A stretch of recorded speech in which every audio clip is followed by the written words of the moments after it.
So don't forget to record. Yeah, let's hit record. See, man, what would I do without you? We'll go live and record for an hour, and then realize you hit record. You have to try to we're live. Hello to any and anybody, any and all watching live or at a later date. Hi. Yo. We're here. Welcome back. That's like this 21-year-old, the college guy, like, hey, you know what I'm saying, a little upspeak thing. We're all young ones. Yep. Well, welcome back, everybody. This is Mark 86 of the Super Civil Servants podcast. My name is Greg. Folks, we are less than a week away from letting Zack Snyder penetrate my eye and my ear holes and pull out. Seriously, give it to me, Zack Snyder. I'm so ready for this Justice League. It's going to be an interesting night, and we're going to talk a lot about it tonight. So, Nathan and Joe with us right now. How you doing, fellas? Excellent. Speaking of the impending Snyder Cut, I just got the release the Snyder Cut book by Sean O'Connell, which, that he interviewed Zach and a bunch of people in it. For people in the know like us, it's not anything, crazy revelations or anything in there. No, but it's like I told 57 when we were talking about it. I said in 10 years, when I get to explain this to my son about this movie and he doesn't quite understand, I can put this book in his hand and say, here's a history lesson, son. And he can go through and read it for himself. It's a good plan, man. That's what we were talking about before. Buy all the toys for the kids and then put them away later to preserve their childhood. Exactly. Quote, preserve your childhood. Joe, you got a new setup. Nope. That's what I said too. He just turned it around. I just turned he's it just around. sitting on the other side of the room. Oh, man. I'm lazy sometimes. What's up, Katie? Got the cup. Nice. Excellent. Mine's upstairs. Ooh, you went with the all black? Katie.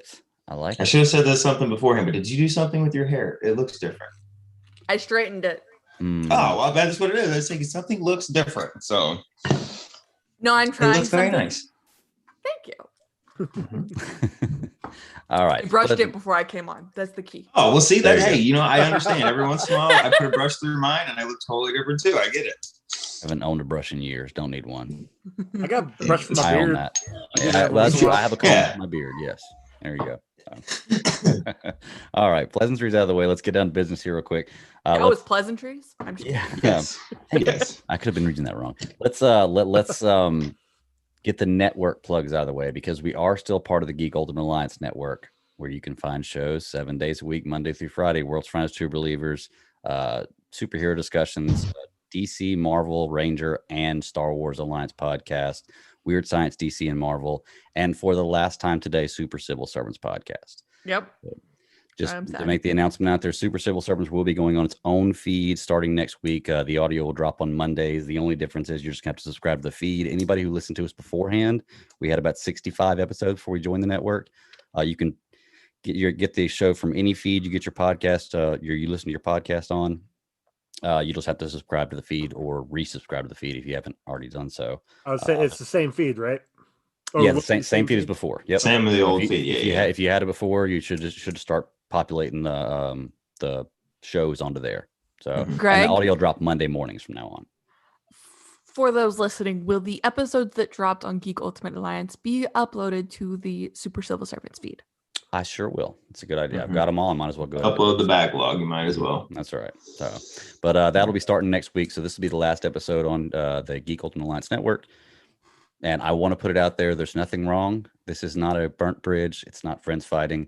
It's the best move for the network. So that way we can all cover all kinds of different stuff. We're all still friends. We're all still on the network. I showed my butt and it kicked us off. I don't know why. Yeah. Well, hey, Greg, Sarah's trying to get in. Yeah, she's messing me. Let me in! Exclamation point. I mean, it is definitely the best for everybody. There is no hard feelings, and it works out. I mean, honestly, I think it'll be best for everybody. So if you don't want to be a part of that feed, it's fine. If you don't want commercial, like you said, we're all still a member of the network. This just gives a little more freedom, definitely more creative freedom for both ends. It doesn't just lean for the show. It also leans for the network. It's literally.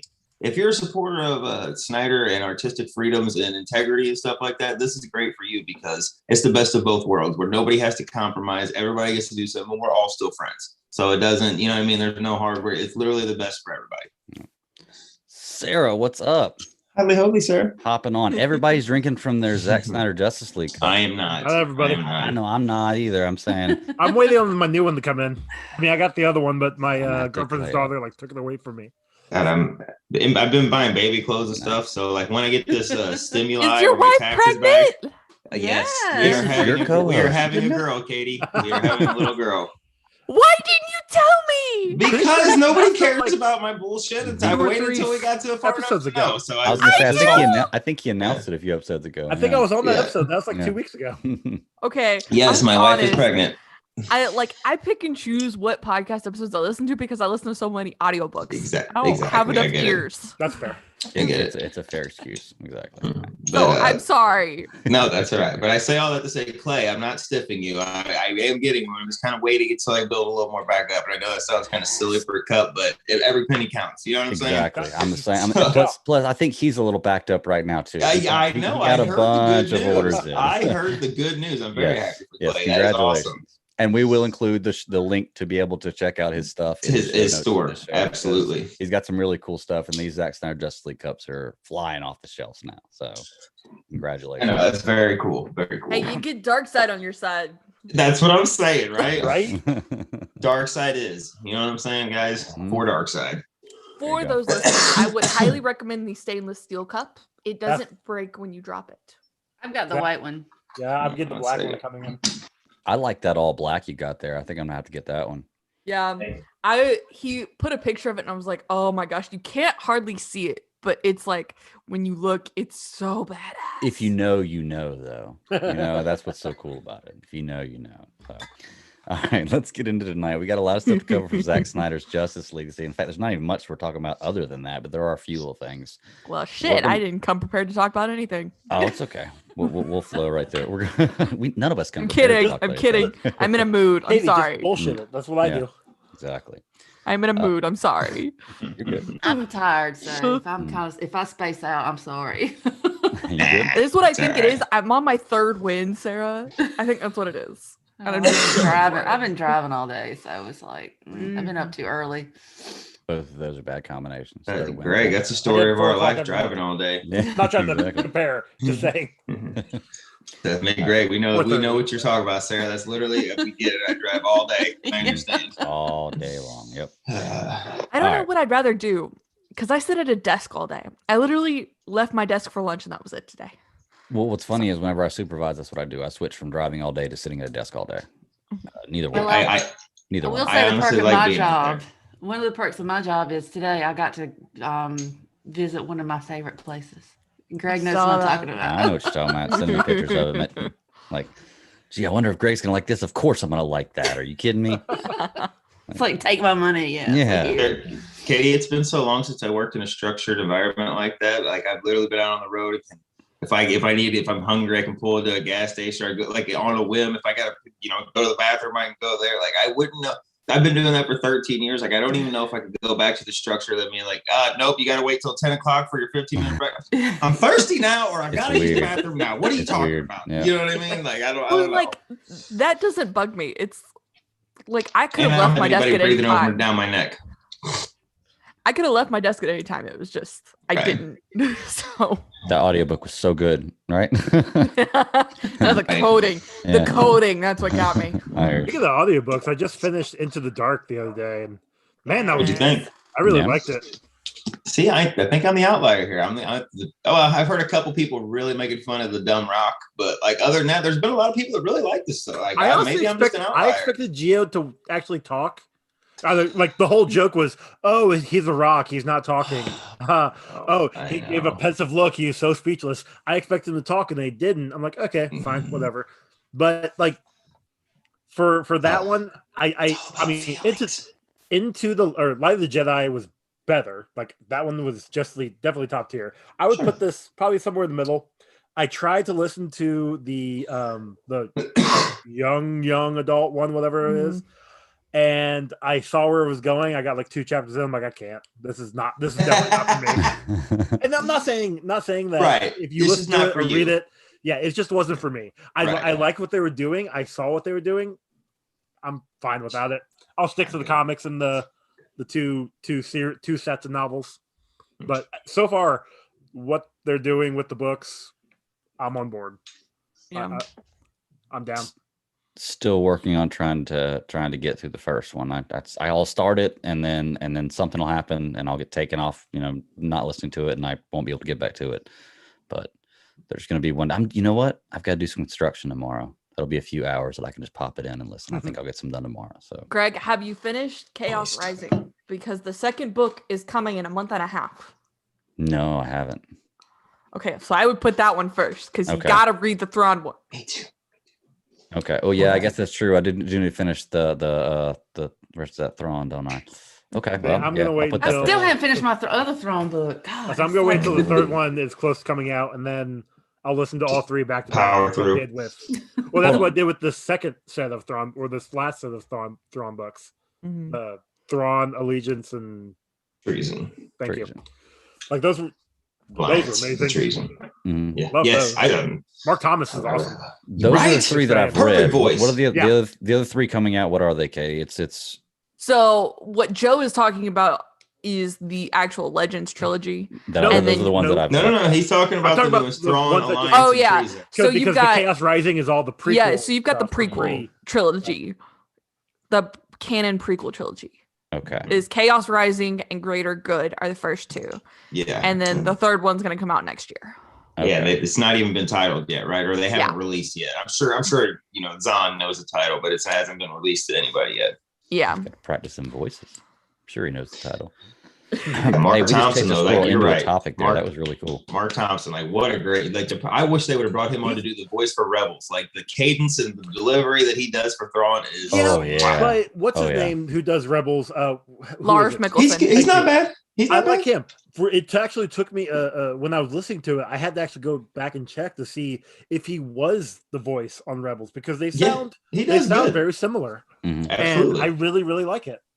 Yeah. But yeah, Nicholson does an amazing job too, and just Rebels is a great show. Yeah, well, I remember that was one thing you were telling me about, Nathan, when you got me into Audible and listening to audiobooks was his voice and just the way he reads books. And you're just like, everything is on it. It's right. If his name's on it, I'll listen to it because he does a great job. Mhm. And by the way, Audible right now, through today, buy one, get one free, Oh, or damn, yeah, missed it. 2 for 1 credit today. So if you got it, go check it out.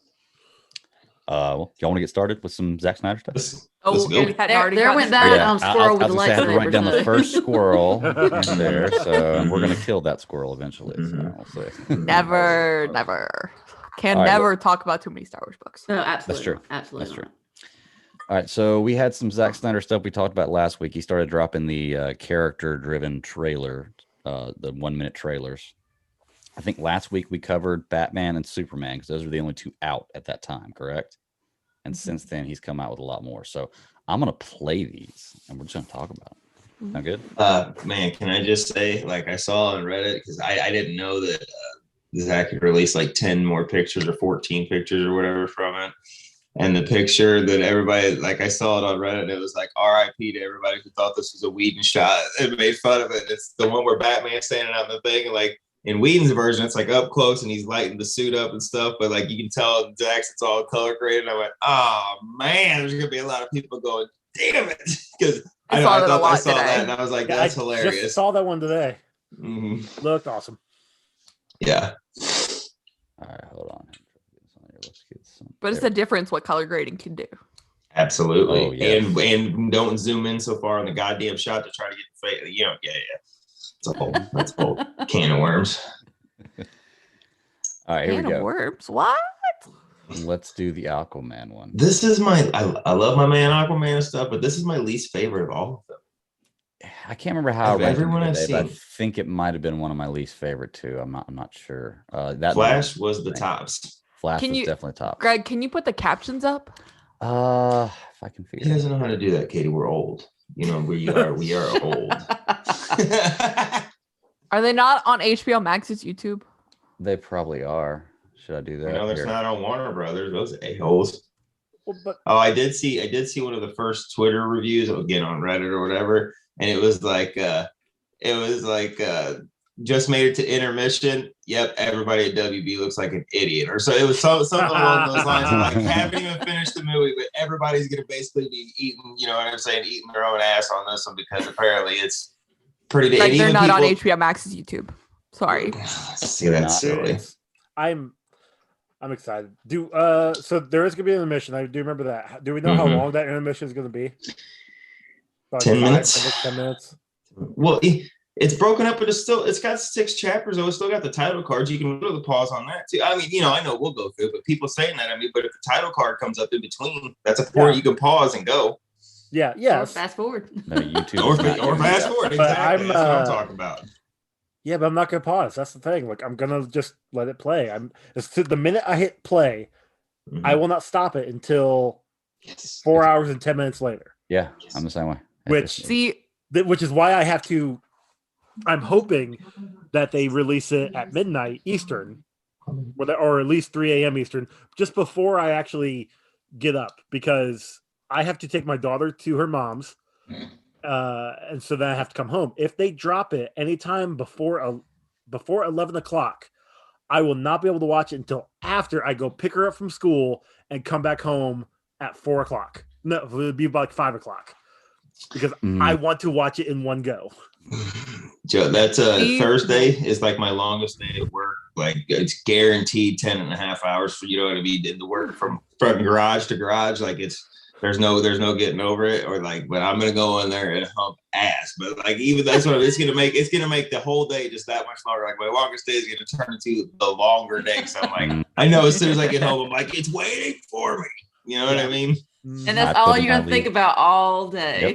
Exactly, all day long. When you have something like that motivating you, it's very simple to get it done. I know that. At least my job, it is like, I can get it done real quick. Yes and no, but you're also like anticipating it, and exactly that's what drags it out. Every red light, you're going, damn it. You know what I mean? It's just that, but you know what I mean? Every time there's a mailbox blocked, and I have to get out of the truck to put on. Exactly. Like, yep.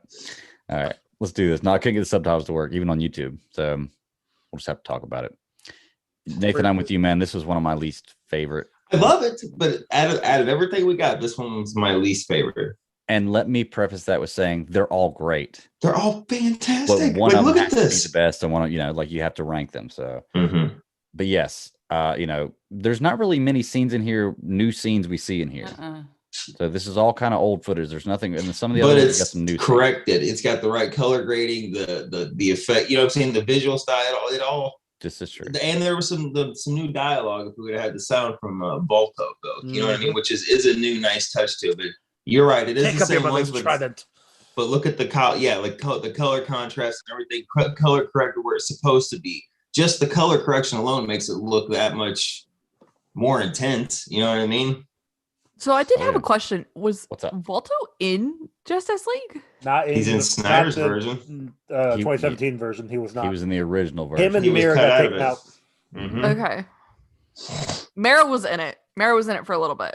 Was she? Oh yeah, when they were talking. That's right. Volko got taken out. Sorry, I haven't watched the 2017 one sometime. In a long and I'm trying to. It's been. I watched it all before Wonder Woman, so it's been a couple months, but I'm already forgetting it, so I guess that's a good thing. Oh man, talking about Wonder Woman 84. I'd like to just congratulate Patty Jenkins and everybody involved for their nomination on the Razzie Awards. So, you know what I'm saying? For worst sequel of the year. Like, congratulations. Oh gosh, I didn't see that. Oh yeah. To me, and I was like, what the hell's a Razzie Award? I mean, I was just going to congratulate her for having another kid, but that works. Hey, no, that too. Congratulations. But I just want to, I'm saying, like, you go from having the greatness of Wonder Woman. Y'all are hurting my heart right now. You're hurting my heart. You hear me? You're hurting my heart right now. As long as Zack Snyder does not take Wonder Woman 3, I'll be a happy camper. Hey, that's a hot rumor. There's absolutely no validity to that. WB is never going to do that. They would get raked across the polls for 27 years. Yeah. Patty's already signed on, so yeah, but Whedon signed them for Batgirl. Doesn't mean things can change. Hey, wouldn't it be great if Gal Gadot or Patty Jenkins actually showed up to the Razzies to claim their award? Because Sandra Bullock famously did it, and a couple other ones actually showed up to claim their award. So wouldn't that be fantastic and a nice way to just you'd be like, you know what? All right. Hang it with pride. Why not? Hell yeah, sounds good. What was the Raspberry something Foundation? It's basically the Golden Globes for the bottom of the barrel. Yeah. In their subjective opinion. Is that Wow, I gotta write that time down. I want to save that. All right, that did not come from me. That did not come from me. Yeah. And hey, you know what, guys? I would also like to take this time to thank Burger King UK for listening to the show and obviously loving my sense of humor. So I would just like to say thanks, guys, for the listens and stuff, because that shit was hilarious. But that's neither here nor there. And if you know, you know. And we were just I was there earlier, so I was let out for this particular time. Wow. All right, let's watch the best one here. We got the best one on right here, Nathan. This is yes. I agree. Starts out with an old scene, but an awesome scene. Yeah, but the fully restored version, because I just watched a breakdown video of the stuff that Whedon reshot and cut into it. Wow. Like, I thought there were glaring differences, but you can really notice it. Well, I love this right here because we've seen some of this scene right here with the Kelsey Clemens and the sneakers, disintegrating, and we've seen unfinished parts of this, but it's so awesome to see this finished finally. And congratulations for her for actually getting the role back in the Flash. Yep. Okay. Congratulations to her. You are crushing our news segment later. Wow. It's right now. It's not like they can hear anything for the video, man. We got to put something in here for the listeners and not the watchers. This is true. This is awesome about this right here. I love this scene with him. What looks like attempting to go into the Speed Force. Yeah. Yeah, he's like building ground. I'm so curious about that. Is that him running through time and it's literally coming under his feet, or like is he turning? I don't. God, I'm so curious about that. What is happening? Well, because it does look like the ground is forming underneath him. I have a theory about it. Whenever we put up the storyboards here in a little while, and start talking about it, ties into that I think. And I don't. It's not even really a theory, but just what I think is going to happen with this and time travel and everything going on with Flash. So we'll find out about that here in just a minute. But yeah, the Flash one is by far my favorite one. It's got almost everything in it is new. Almost every single thing you see in it is new. Really, really enjoyed it. Where is the stop share button? There it is. All right. After Flash, there was. I wasn't expecting the Dark Side one. Neither was I. But I went, oh, I was talking about perk me up. You did what, Nathan? Give me goosebumps. Right. Let me write that down.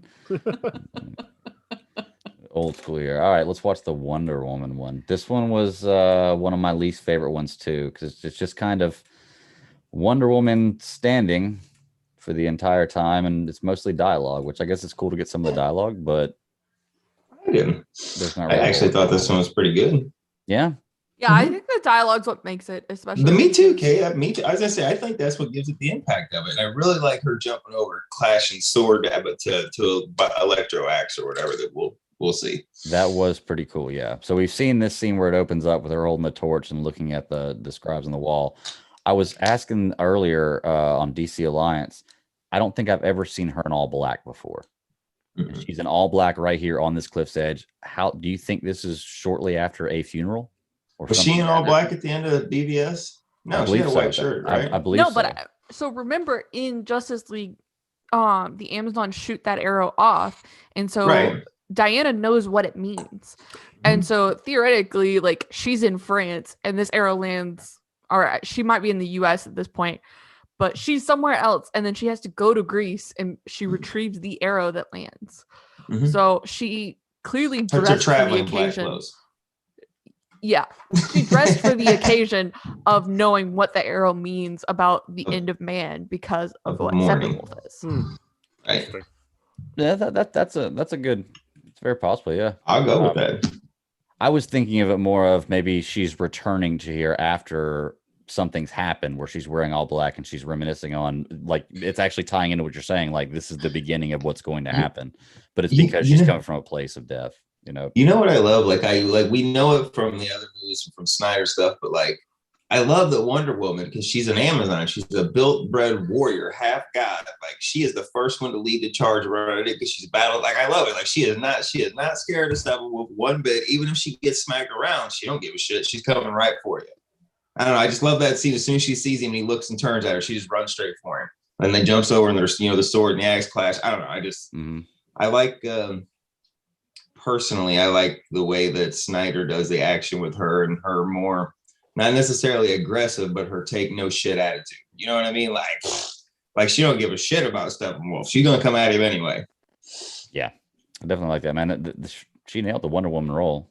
As far as that's just me personally, and just me personally. All right, let's check out this one, which I was highly impressed with too, Mr. Cyborg here. Oh man! Once again, so I just saw his reaction on Instagram. He got to see Snyder's Justice League cut. He was going wild. Like, he was so excited. I didn't listen to his audio or anything, but he was live on Instagram. Yeah. And he was super psyched. So look at how much better Cyborg looks. Look at the CGI on that. Look at his body. Even through that, look how much better that looks than Justice League. You know what I mean? The theatrical version. Oh yeah. Yeah, I like this. Like I said, getting to see any kind of new footage is awesome, and of this, him supposedly being such a big part of the story and not being in it at all, and the version we got is going to be the biggest change, I think, and it's going to be amazing. But I love that it pans around right there. He changes into Cyborg. This is probably first flight right here. First flight, baby. Yeah. I like that he gets one. That he gets one. The mask. I wonder how often we're going to see that mask. Didn't Snyder say a lot more than we thought? Like, every time he's flying, I'm not sure. You don't want bugs in your teeth. Come on. Well, and you got to remember too, if that's his first flight, he's also adapting as he goes. So maybe he eventually gets to the point where he's not wearing the mask all the time. And I love the little touches of all the little adjust rockets on his arms and stuff. You know what I'm saying? To make course corrections in the air and stuff. It's not just 2 rockets on his boots and he's taking. Like I like Iron Man has the ones on his hands to help wheel it out. Like this one's got it out. They did like that right Iron there. Man too. Yep. Mm-hmm. Yeah, and like I said, I do love Tony Stark uses the hand repulsors to even himself out as like that, you know. So I just think those are nice touches. It's not just little rocket boots and you're gonna think you're gonna control it all good. You know what I mean? All right. We got I like the Cyborg symbol, the Justice League behind that too. You know what I mean? It looks good. Everything about this is good, man. Every single thing about this. And this is the one. All right. Here we go. Trying to get it shared. So Steppenwolf. No, Steppenwolf. Well, it's both, but yeah, it's both. Yeah, it's both. So I saw Steppenwolf, so I thought that. This one's one. Okay, so what really happened? Did it accidentally drop and they tried to say it wasn't a leak? I don't think so, because I think we knew that there was a dark side one coming. I didn't. Like, I figured they were going to do all the league members, but the fact that it came out before the rest of the league members one came out, and the first version I saw of it wasn't that great of a version. Was the first version just Darkseid? Because I didn't watch that. I waited until the Steppenwolf. Yeah, I waited until the HBO Max one dropped on Twitter. Okay, I watched the first one that got sent to me. I said, "Hey, watch this," and I was like, "All right." Was it the whole thing, or was it just Darkseid?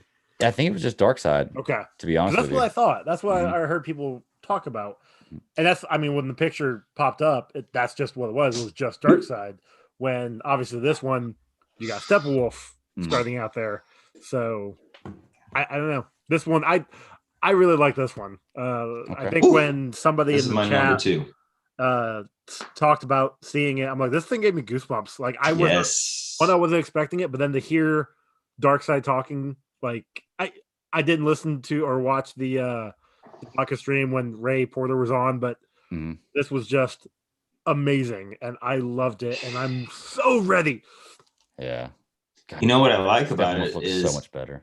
I had no idea Darkseid was going to have so many different scenes with dialogue, because he talks a lot in this, and these are cut together talking about his own history. You know what I mean? Like there are going to be numerous, whether they be even if they're 30 seconds, 45 seconds, there are going to be numerous little Darkseid pieces sprinkled throughout this, and I love that because there should be, because Steppenwolf is going to be reporting to his master.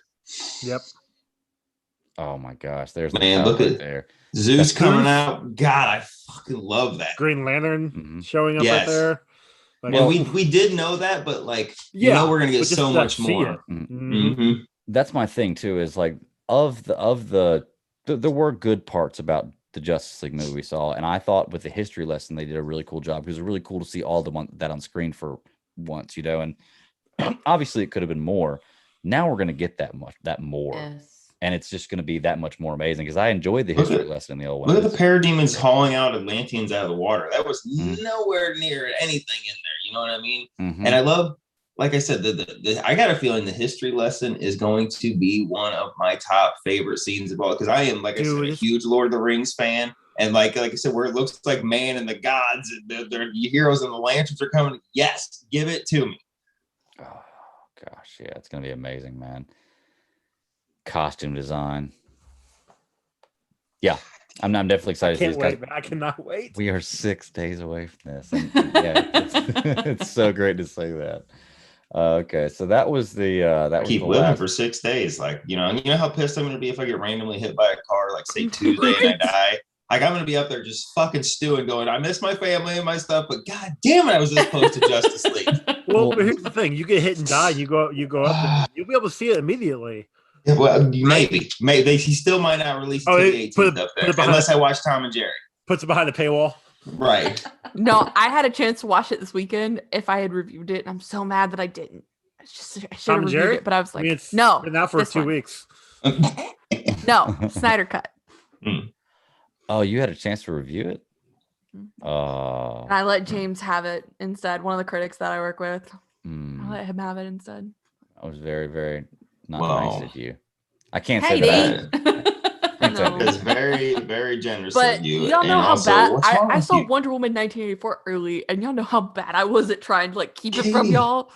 Katie, your screen and your camera works really good. We could have watched it with you. You could have just put us on a Zoom call. We could have watched it.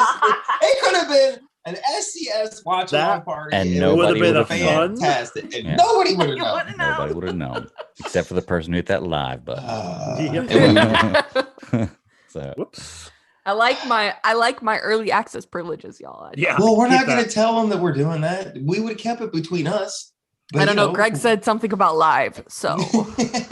No, just don't hit the live button. You know, Greg always Hey, don't hit that live, so you ain't got to worry. One time you're not supposed to hit the live button. Right. Oh, so okay. I'm excited about. We're obviously all excited about this coming up soon. The character trailers are pretty crazy. Are we going to get any other trailers or any other? I doubt it. This footage? close. I doubt it.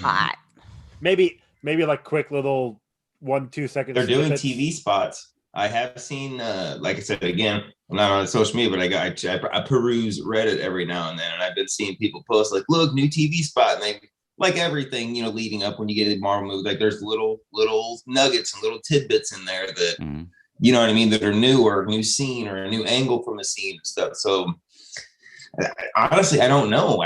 Is it being promoted? Because every time I even pull up my HBO Max thing, like they want to show me or when you're hitting trailers. I've been seeing the trailer a lot, but I don't know if that's because algorithms are programmed towards me or whatever. But I've been seeing trailers a lot on the ads and stuff. So probably, yeah. I know it was advertised or they were pushing it on Big Bang Theory last week. So I'm just saying it's on a public station on a big show in prime time that a lot of people are going to watch. So they're trying to put the word of it out there. It's going to be exciting, man. It's going to be a long 10 hours for me. long 10 hours. But you did that. Greg, did you take off Thursday? I took off Thursday, and I'm going to start watching Man of Steel at 9:00 on Wednesday, and then just watch Man of Steel, Batman vs Superman, and Justice League. And then take a nap before podcasting. And then take a quick 4-hour nap before podcasting. So how much meth or Adderall are you getting so you get like you're just, and we're gonna leave our phone on like, loud so we can call you and wake you up, right? That's right. All right. So I got no more clips, and like I said, I don't think we're gonna get anything. Magazine's empty. Storyboard stuff, huh? The magazine's empty. Magazines, yeah. We got some storyboards. Y'all want to talk about those? I know we talked about in DC Alliance. We actually went over them word for word. So if you want to get as in depth with them right here, but we're going to talk about key points, stuff we liked, and if you want to hear it kind of word for word and get a lot of detail about it, check out the DC Alliance podcast we did last week. Me and Travis and Chris joined us, and it was a really fun time breaking down these storyboards. So y'all have all read them, correct? No. Okay, I'm just gonna. You said no. I didn't look at it. Listen to you. I listened to your show. I didn't. Well, I'm gonna share them. I'm gonna put them up as we talk about them, so that way. If you watched Infinity War or Endgame, you got the gist of what was gonna happen. Damn right. You know what I found me fucking striking. You know what, Aaron Garza. I saw on right before Endgame with the thing where it all came out, and he was like, man, I find it very similar to these shots and like kind of going through stuff. And man, I'll be the first to admit, I gave him a hard time going, there's no fucking way they get two shits. Like, and I love Snyder. Well, goddamn, after reading those storyboards, I went, you know what? Did they have a little bit of knowledge? Just hey, that shit's kind of cool. And now, maybe we should incorporate to the set. That's real conspiracy theory, but made me think. In the past, like comic book wise, these guys shared things left and right. Yes. That was obvious. Now more corporate and driven, and you know, things have got to get there before the other one. This having so many similar tones to I'm not saying that, but it's fishy. That the Russos stole that. No. I think even the rumor was around that when somebody possibly bringing that idea up. No, maybe that. Yes, I can see them like, well, here's a couple of storyboards. I don't know where I got these ideas.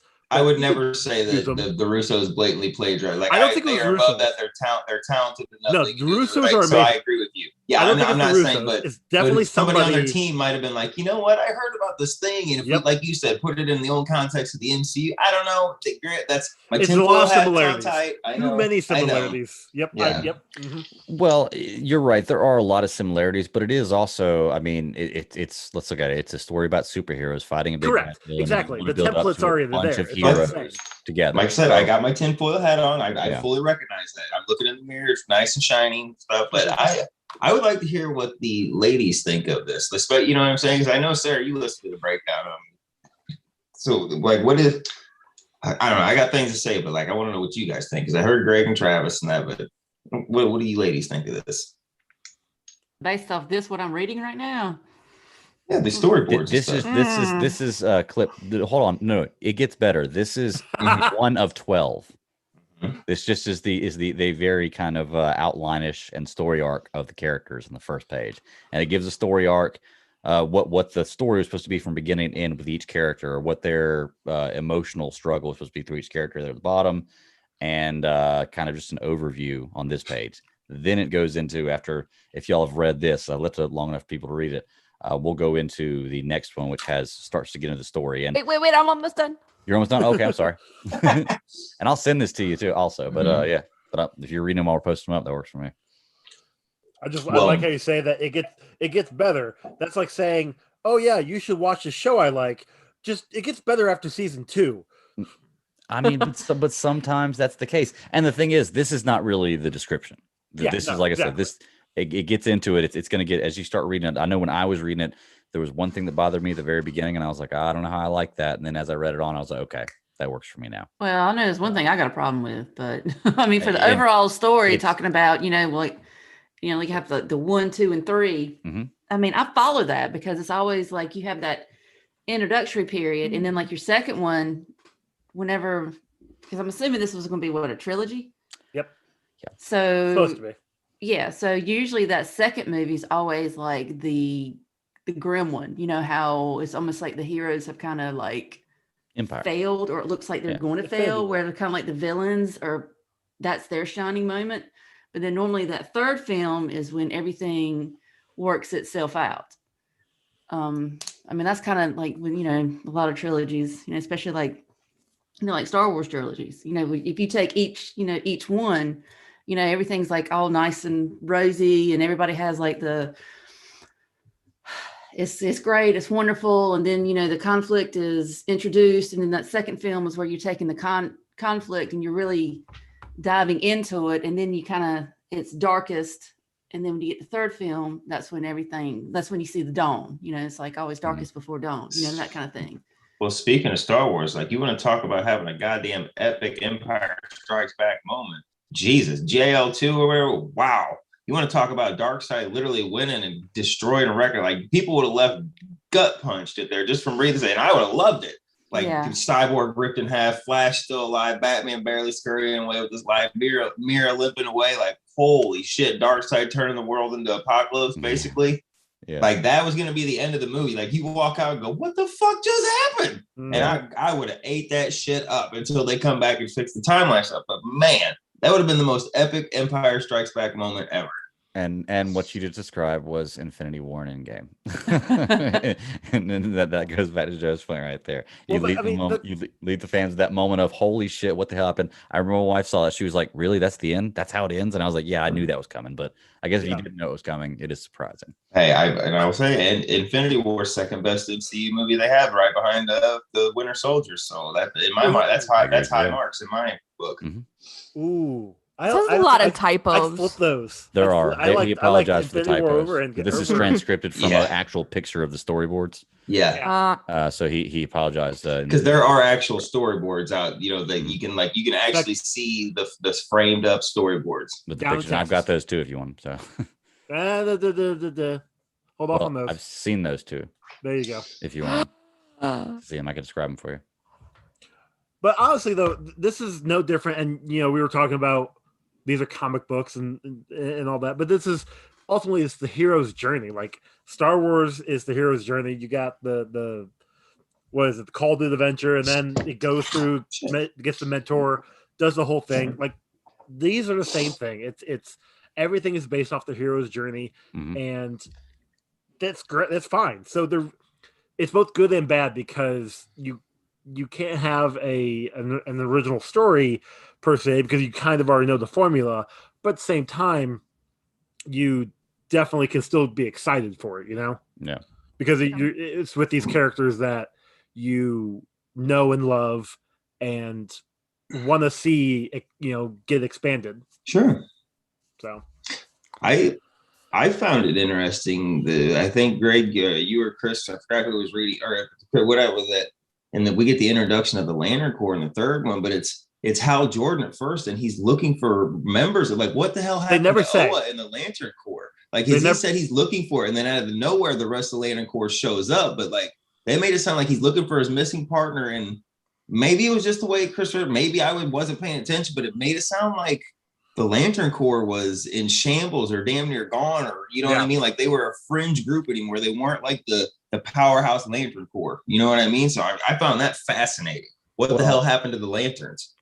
What I chalked it up to, and we were talking about before, was first of all, you don't know that it's Hal. It never specifically says it's Hal. It's heavily implied. It's heavily implied, but it's not said. Exactly. It says a lot of times in my the head it was Lantern, Hal, the and they Lantern, the drew it Lantern. to look like Hal. So, well, I think it's Hal too, because it does say there is a part where it talks about him saving Barry Allen and how that starts their great friendship, and Hal. If it would have been Wally West, if he would have said I saved Wally West and stuff and great friendship, I'd have said, oh, John Stewart. I'd have instantly clicked, because I don't know why, but in my head, Hal and Barry, peanut butter and jelly. Then you got John and Wally, peanut butter and jelly. You know what I mean? They just go together. It's like the friendship type. And maybe that's because I watched Justice League, the animated series, and read comics, but that's just how they click in my head.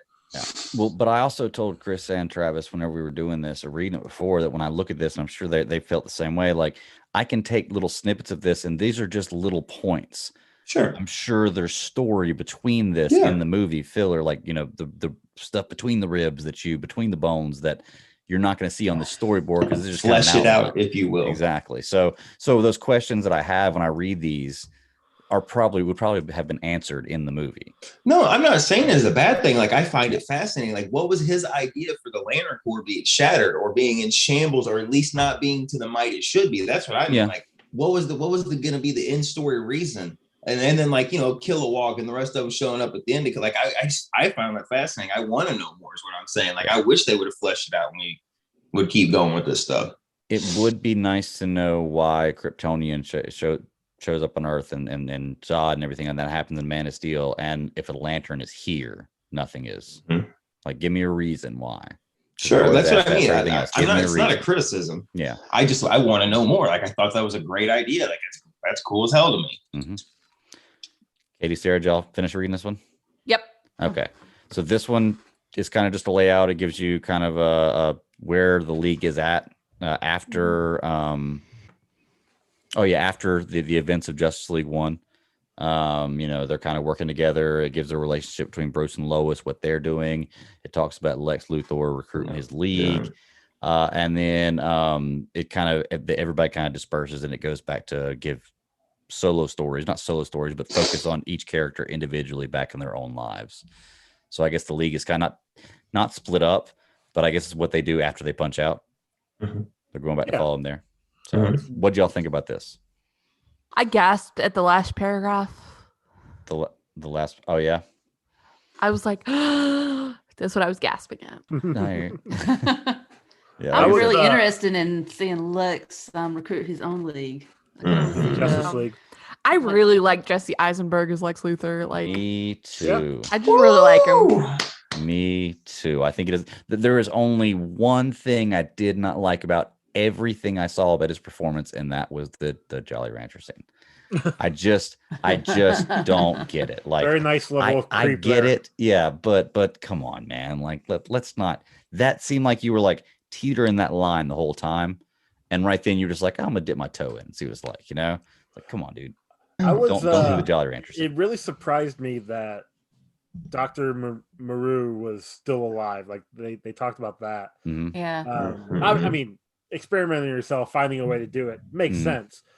But the fact that she has been that alive for what, almost 100 years, like, fuck. Okay, cool. You know what I found interesting too? That Aquaman and or not Aquaman, Orm and Black Manta were held in a desert prison. And you know what the first thing that came to my mind is it the Lost City? Did they reframe? You know, did Aquaman set up the law? Because it would have had Atlantean technology. It would have had, you know, like they could have held them. So did Aquaman turn the basically the dried up, the forgotten city in the desert that they go to?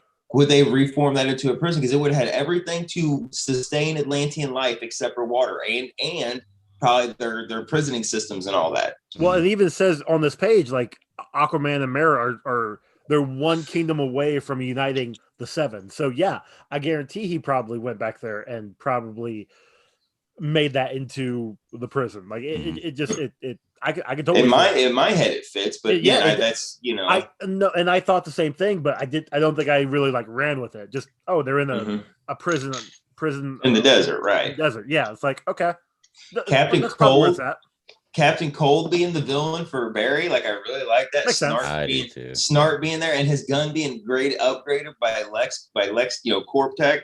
Oh yeah, that's fucking. I'll take that, because you know that Cold gun would have been the shit after he was done with it. Like, there are some good ideas in here, man. Deathstroke and Batman. Come on, man. I need to see that. I'm waiting for their gasp after they read the last paragraph of this page here. So, yeah, you're right, dude. I would so be down to see all of this stuff. And it's funny because some of this stuff, as you're reading it, won't work now with the directions they've gone, but it can be to write a story to continue. Didn't even Snyder come out and say that it would be reworked? Like, right now, he could still use a lot of this for the skeleton, but he already has ideas to rework all of it, you know, but where even we're going then, in a different like, direction. Whatever, like, these are also just his movies. He's also said what those guys do, what Jenkins does, what I can't remember. I forgot Aquaman's director. Wu? No. Okay. Whatever they all do. James Wan. I knew it was wrong. Whatever. But they're doing their own thing. This is his own take. That's their own take. Sure. And yeah, would I have liked it to all connect together? Of course I would. But at the end of the day, like, we're still getting these movies that I want to see. I'm fine with it. God, if they don't follow through on actually filming the other movies, like, I'll take an animated form. I'll take it in a Jim Lee drawn comic book. Just let me get the story arc. Give me a 300-page omnibus of the last two movies, or, you know what I mean, 500-page, whatever. Just give me that giant ass book, and I'll take it, and my heart will be content, and I'll just sit here and I can have my little stuff, and I'll be happy. I would love for them to continue this on in the movie, but. It's kind of right now. It's a roll of the dice if they're going to do it. I will take it in any form: live action, animated, comic, Lego. I'll take it in a Lego movie. Me too. Hey, me too. Yeah. Give me claymation. Everything. You want to finish it in claymation? Whatever. I'll watch it. Whatever. It can be Gumby out there. Gumby will be right out there next to Superman. Yeah. But here's my thing: is I'll take it in any form they give it to me, and I know that we're going to get it in some form or fashion. It's going to happen some way. I won't be satisfied unless I see it live action. Well, I'll take it, but I won't be for years. Yeah, exactly. Trust me. Where do you think I got that saying from? Sorry, I couldn't help it. You've been waiting for that one, hadn't you? You know I can't say the word satisfy without setting Nathan up. You know, that's right. I had the 4. But what were you saying, Joe? Sorry. No, honestly, I don't remember. I don't want to sit here and say yes, they're going to do it because whoever's in charge, we don't know what's going on in that situation. Yeah, the fans, I think, could potentially change their minds. And who knows? Maybe they're already. I think the views. They may be already thinking of. Yeah, maybe, but we'll see. I would love to see it continue.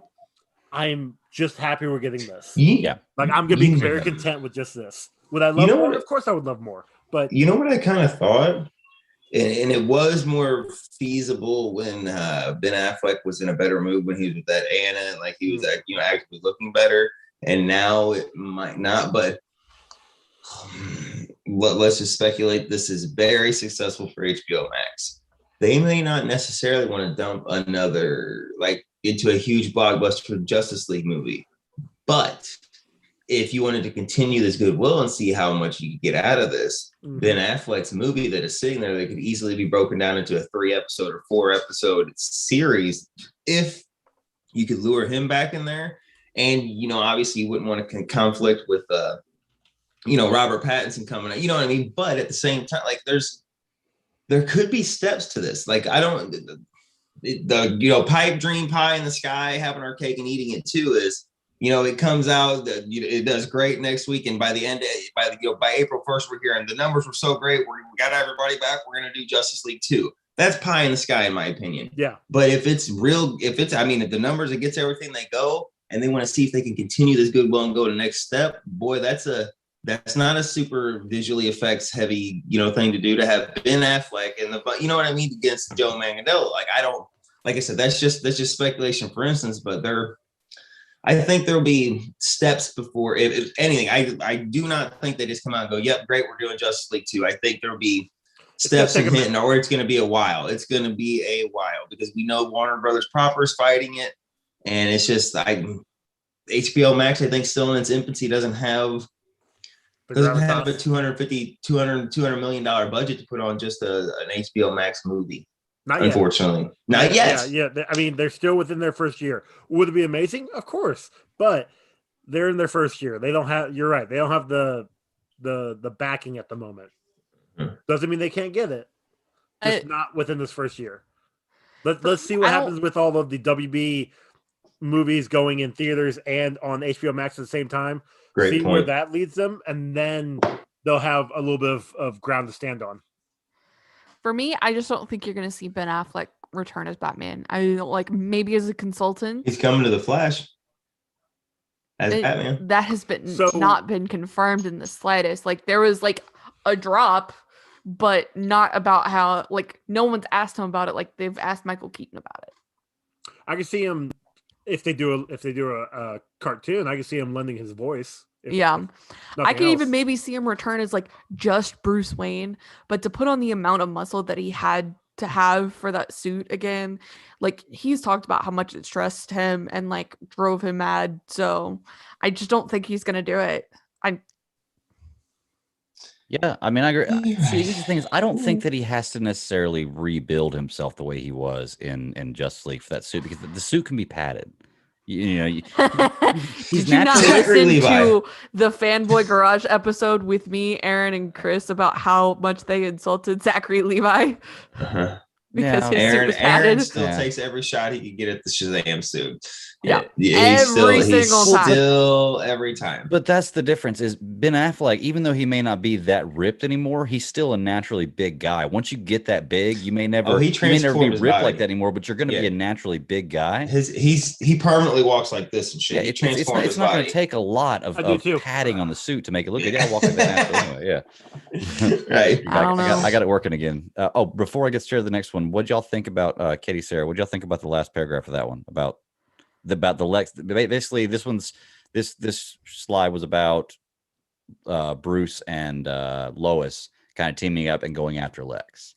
But what y'all think about that? The team-up's just a little weird to me, and I know what Snyder said about them having a romance thing, and I'm just no, thank you. It's not how Lois and Bruce Wayne work. Thank you very much.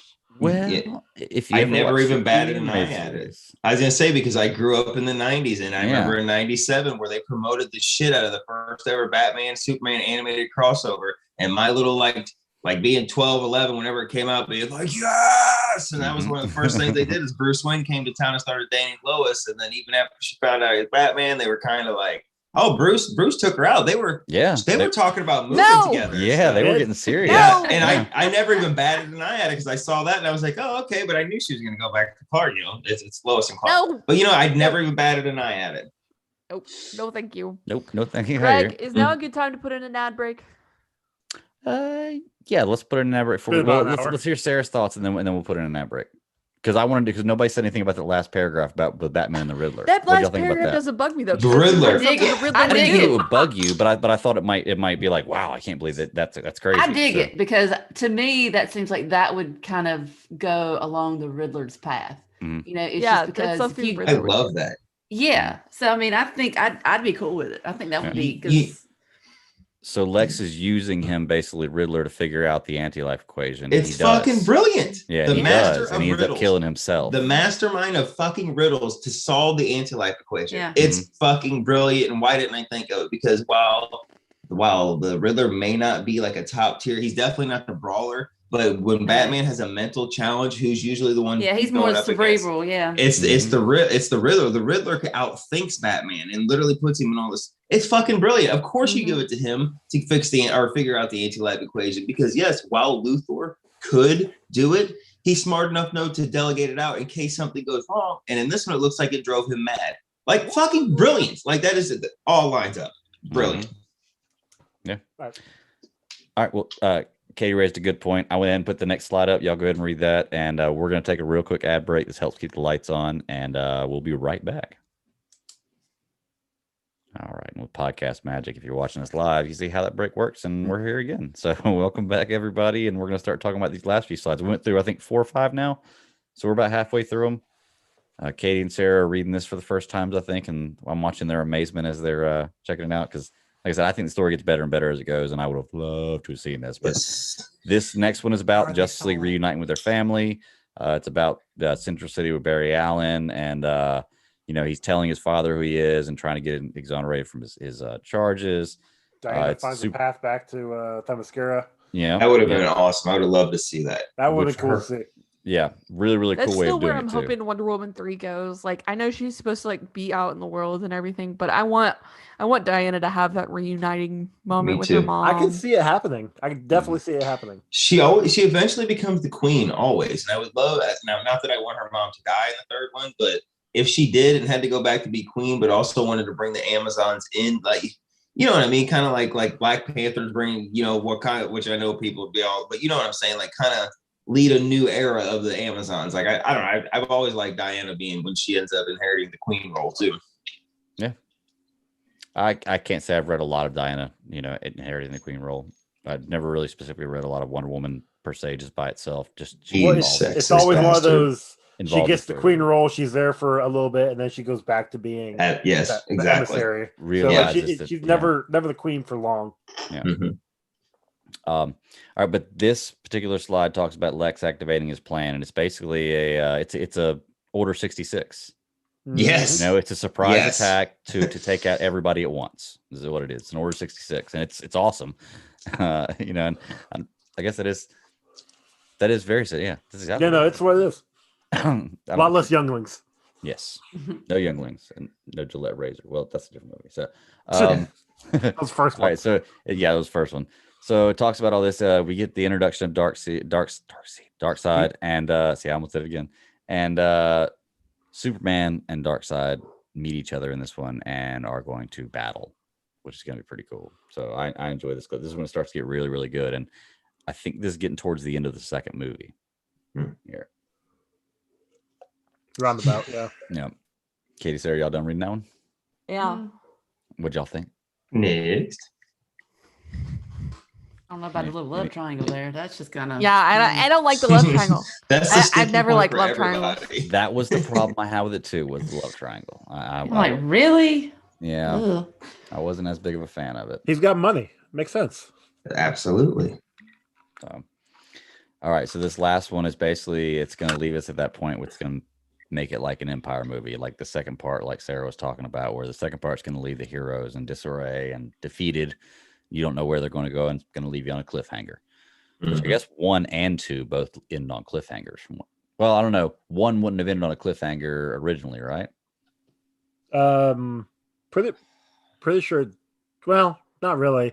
Like They the way 2 starts out, it didn't seem like it would be ended on a cliffhanger. They like chop off Steppenwolf's head and throw that Darkseid's feet through a boom tube? Something like that. Well, I heard something like that. Yeah. Yes, but I think that is conflating these two, because you got to remember, Snyder didn't remember it even intended to be 1 and 2 at least, and they were going to do it, and then after BVS, like they kind of came out, and he had to rework it to what we got now. That's where he true. pushed Yeah. kind of 2 of them together. So I want to say 1 and 2 are pushed together in the Snyder Cut. We're going to see that even had to be changed. Even had to be changed from these storyboards to make it work and to make it fit to what would have still been continuity going forward. You know what I mean? Like, yeah, I'm pretty sure this is even the movie we're getting ready to see is technically a compromise. I just saw Sarah like mentally zoom in, like I saw her face, like, huh? Whatever she saw, she was like, wait a second. Did you finish it? Or she's getting it?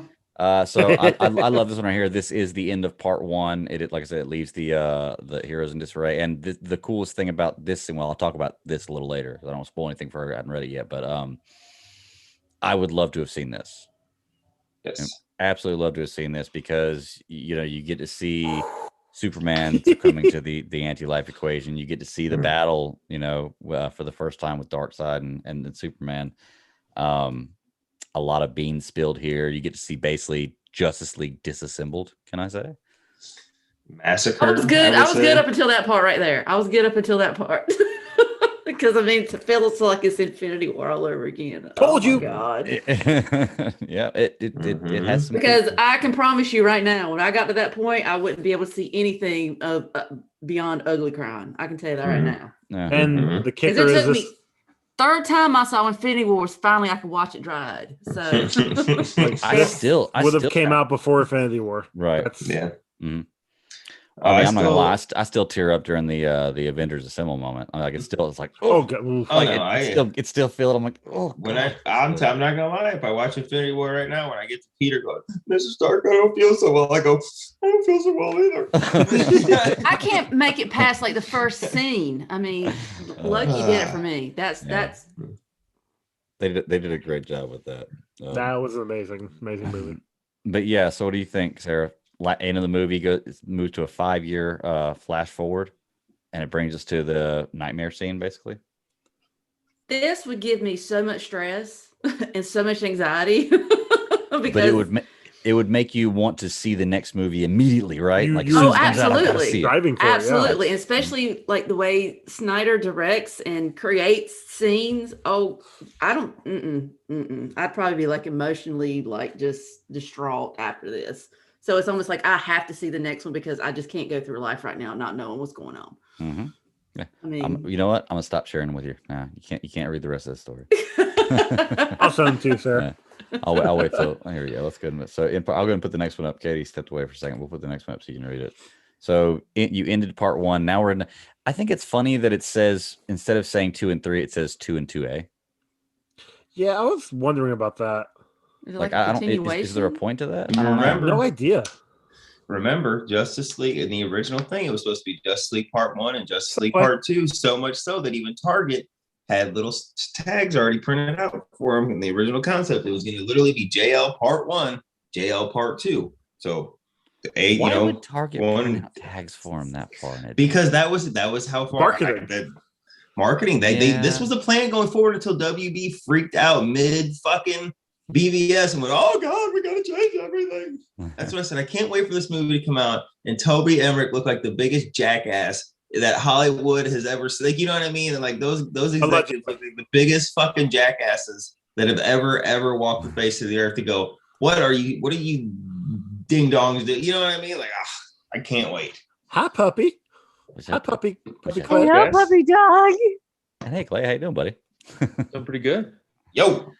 And we're just wrapping up some storyboards here. We just got through the second Justice League movie, and Katie and Sarah kind of reading as we go. They're reacting, and me and Joe and Nathan are just kind of talking about it. So very nice. Yes, I had to get my mind off of homework, so wanted to jump on here for a little bit. Makes sense. It's a good thing to put your mind on. Anything Zack Snyder, Justice League. I like it. Get your mind off of homework. You can watch the Power Rangers episodes we got to cover on Sunday. Hey, I got it. Don't worry. I haven't watched them yet either, so don't worry. Yeah, don't go watch them tomorrow. Something you haven't done yet either. Yeah. I got D&D Sunday morning, so I won't be able to watch in the morning. I gotta watch it tomorrow night sometime. Yeah. Okay, so hit me with it. The nightmare stuff is where I get confused. I'm like, that's where a lot of people get confused. I'm gonna explain it. I'm gonna explain it to you. And you have a bad dream, and it goes from Katie punch. No, this one starts with a K, so it's not the Oh, my bad. My bad. So what's up? What are you confused about with the nightmare scene? Let's see if we can. I guess it's like break this down for you. It's difficult to see it on paper, and that's where I'm like, and maybe if this got fleshed out into a full like story and everything, it would be better. I got a comic book if you want to see it on paper. Like I can show you what planets look like when Apocalypse takes them over. I'm just giving you shit, Katie. I'm just giving you shit. Let me explain to you what I think in my head canon, what's supposed to happen or what may happen or with this storyline, where it's going. Okay. So we have the scene in Batman vs Superman where Batman falls asleep, he wakes up, Flash is there, and I'm he's telling him that you must find us. At the end, he fades away. Okay. If you read on later on through this, it talks a little bit about that because it talks about the building of a cosmic treadmill. Now, based on what we know, he's not using a cosmic treadmill right now because we saw him running into the Speed Force in the commercial. So I have the theory that he discovers a Speed Force in Justice League, but it's not a matter of him doing any kind of time travel in this Justice League movie. It's just him finding he just discovers it. Exactly. See, that's what I think too. He just unlocks it. I think in the Flash movie, he loses the ability to tap into the Speed Force. And then when you get to this Justice League movie, because the Flash movie was supposed to be before this Justice League movie, they're having a cosmic treadmill built for him. Now that which makes him be able to reconnect. The cosmic treadmill is going to run him back to that scene in Batman vs Superman where he's telling Bruce, you got to find us, and Lois is the key, right? Oh no, that's that. Okay. I say yeah. So in this Justice League, Batman remembers that and looks at him, and him and Cyborg are trying to figure out where to go. The two timelines. They only have one shot to go one time. And Bruce looks at Barry and says, well, where do you want to, which one do you think, or something like that? And Barry says, well, I think I should go here. And Bruce says, no, go to the other one. It's Cyborg. So he asked Cyborg which one to go. Go to the other one. He says, no, pick the other one because the last time you were too soon. Yeah. And that's when he's going to, you'll see, that's when he goes to where he's supposed to go, and you'll tell him later on these slides here. So it's only time travel one time. That's kind of the nightmare. I was making sure, Was that what you were getting at though, Clay? Yeah. Okay. Yeah. So, did y'all go? Well, I think that's even why we see the in the nightmare scene, even in the trailer, Flash's upgraded suit is so that it works in goddamn, what's the word? In conjunction with the cosmic treadmill. Like they think that's why he has that extra little flappy suit thing and it looks extra armor stuff. Is for him to be able to actually rip through time, because we see in BVS, it's like hurting, it's ripping apart. Yeah, he can only do it for so long. I don't think it'll be a cosmic treadmill. I think the technology is within the suit. Okay, so you think the suit is the treadmill? Basically, I think that, I could go with that too. Snyder loves the ins and outs of comic books and just like the really geeky stuff, but he has to make it his own, And so sure. I think that's how he will get away with it. Is he will somehow the technology of the cosmic treadmill will be within the suit. Yeah. And so that way he doesn't have to be in one location to be able to do it. He can be anywhere and he has it. Well, by this point, he's pretty fast at this point. So yeah, I guess the Cosmic Trevor would have to be with him at all times. That would make sense. Yeah, I like that theory. Did y'all read this one? Do y'all want to go to the next one? Katie, Sarah, did y'all want to say anything about this one? Yeah, my biggest thing is the nightmare stuff. Like, I'm just not seeing it. And like I've seen the Young Justice stuff, and I've seen like the animated movies and everything. Like I saw Justice League Dark Apocalypse War and everything, so it makes sense, but I'm not seeing it. So I hear you. Yeah, reading it on paper, I guess, is a little different than actually seeing it. You're right. So, or just reading storyboards of it, as opposed to if you were reading an actual story or script, it might make a little more sense to you. I understand. Yeah, like I've read scripts before, and they make sense. It's just, All right, so I think we're on like 7 or 8 right here. We didn't even talk about it. So we started the second movie with the last slide, and I love how it starts off. You know, Nathan, you mentioned earlier, it starts off with the Green Lanterns. Like he crashes to Earth, he gets the Justice League, and that's when Batman saves the Lantern, and then Lantern saves Flash. Because Barry. Barry. I guess maybe that's my biggest part where I'm like, I'm frustrated on not seeing it, and maybe it's because like the Green Lantern's meant to take us into the world to kind of show us, because he's new to it, obviously. So I anyways, I'll read this one now. Katie, would you be frustrated? Are you saying you're frustrated because this is what could have been? You didn't see it. Okay. I think that's what you're saying. So I think it's more so. I think what you're trying to get at is the fact that this is going to be technically a brand new character to this universe. Yeah. And instead of, and of course, it's not necessarily the correct way or whatever. That's all subjective. But because there's so much happening, especially with the ending, to introduce a new character as the point of view can be a little bit frustrating with the story that is being told.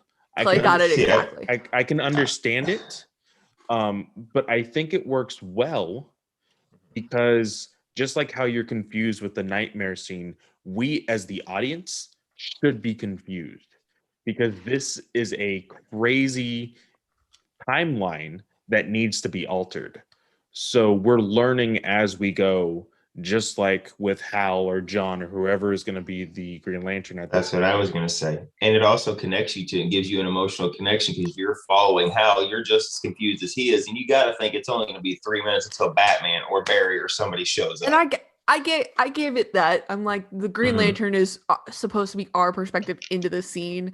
But because it's here and you're not seeing it visually, or there's not, right, it's on a Word document instead of like a book or I get something. What you're saying. It's easier to visualize it when you can actually see it. Yeah. Y'all go with this? You want the next one? No, I've been talking too much. I hear you. You're good. Honestly, though, I want to see this. I want to see this. Right? I want to see this. Okay, so we know if something comes about, if Snyder's able to continue on with his story in whatever medium that gets decided, I wouldn't be surprised if somebody is already in the process of taking these storyboards and making a comic out of them, making something. Oh, well, see, I think because you wouldn't be completely wrong, Joe, because just like how we were talking on the Star Wars Alliance with Duel of the Fates, there's somebody. That reminds me. There actually is somebody who took the Duel of the Fates and made a podcast out of it. Go check that out. Really? I will here of the scripts, but yeah, it's pretty awesome. I knew somebody before Jared Leto was even, of course, announced. Jared Leto. I know. Okay. Gotcha. Jared Leto's Joker was announced for this movie. They were making a sequel in comic form, and it was just like fan made. I think it was like on Tumblr or Reddit or whatever. So there's people that do this on the daily, just for the fun of it. I bet you anything, if you were to go into whatever corners of Reddit, I'm sure you can find the Show Me podcast. What is it? I see it. The Star Wars podcast. Okay. Thank you. It's just called Star Wars Duel of the Fates. Katie, I will check it out and see if it's worth covering, but that's neither here nor there on today's show. Check us out on the Star Wars Alliance. Yes, I listened to that think episode. I'm like, this, oh yeah, I should have told you guys that. You know, we can still get this, and Zach has already said that he has made newer, basically storyboards for what he could continue on. I see it more as like maybe a Green Lantern, but I also see maybe him waiting for the third one for Green Lantern. You know, and I think no matter what, we're getting this at least in comic book form, at least. I would hope so, but I will be completely honest. Right now, there is nobody worthy of writing it. Zack Snyder himself to turn his scripts into comic books. Let him have a crack at it. Legitimately to draw. If he can write it, I'm down for it. You know what? Here, I digress. Dan Jurgens. If he can get Dan Jurgens to write it, and then he can get somebody like a Lee Bermejo or screw it, get Jurgens to draw it too. Jurgens is 290s. It's 290s for me. And, Greg, I'm done with this one, but why I like it. Okay. It just reminds me of the old times.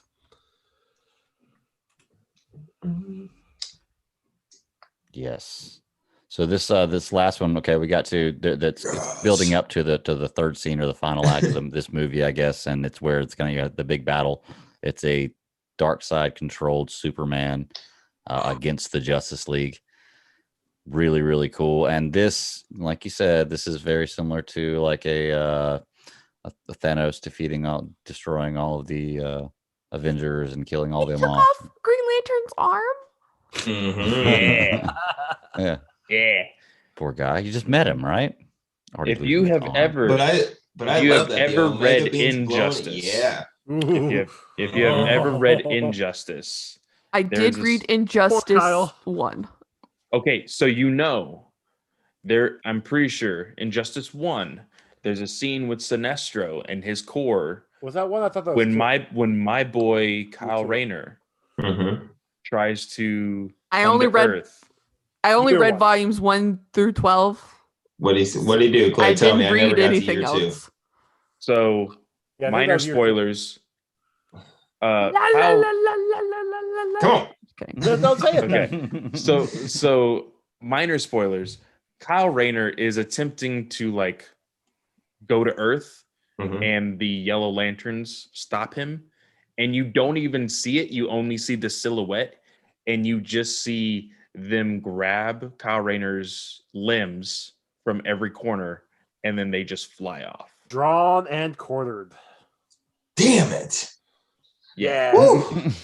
With my favorite lantern. That's it. When this fucking skin comes in, guess what? I'm buying Injustice, the omnibuses, year 1 or what? I'm buying both omnibuses. And the whole thing. The Injustice year 1 through 5 is amazing.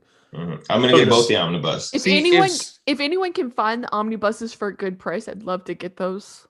They're not for a good price on Amazon right now. So I've been buying. I might be able to help you, Katie, but I have to look at it. But as far as like how Superman just like completely messes up the Justice League here, Mara tries to remove water from Superman. I love that. This is something that has happened in comics and in cartoons and everything else. The fact that like she could basically, in Avatar words, bloodbend and like try to dehydrate Superman, and he basically like pops her like a grape, is awesome. He crushes her. Like so many ways you could do that. Yeah.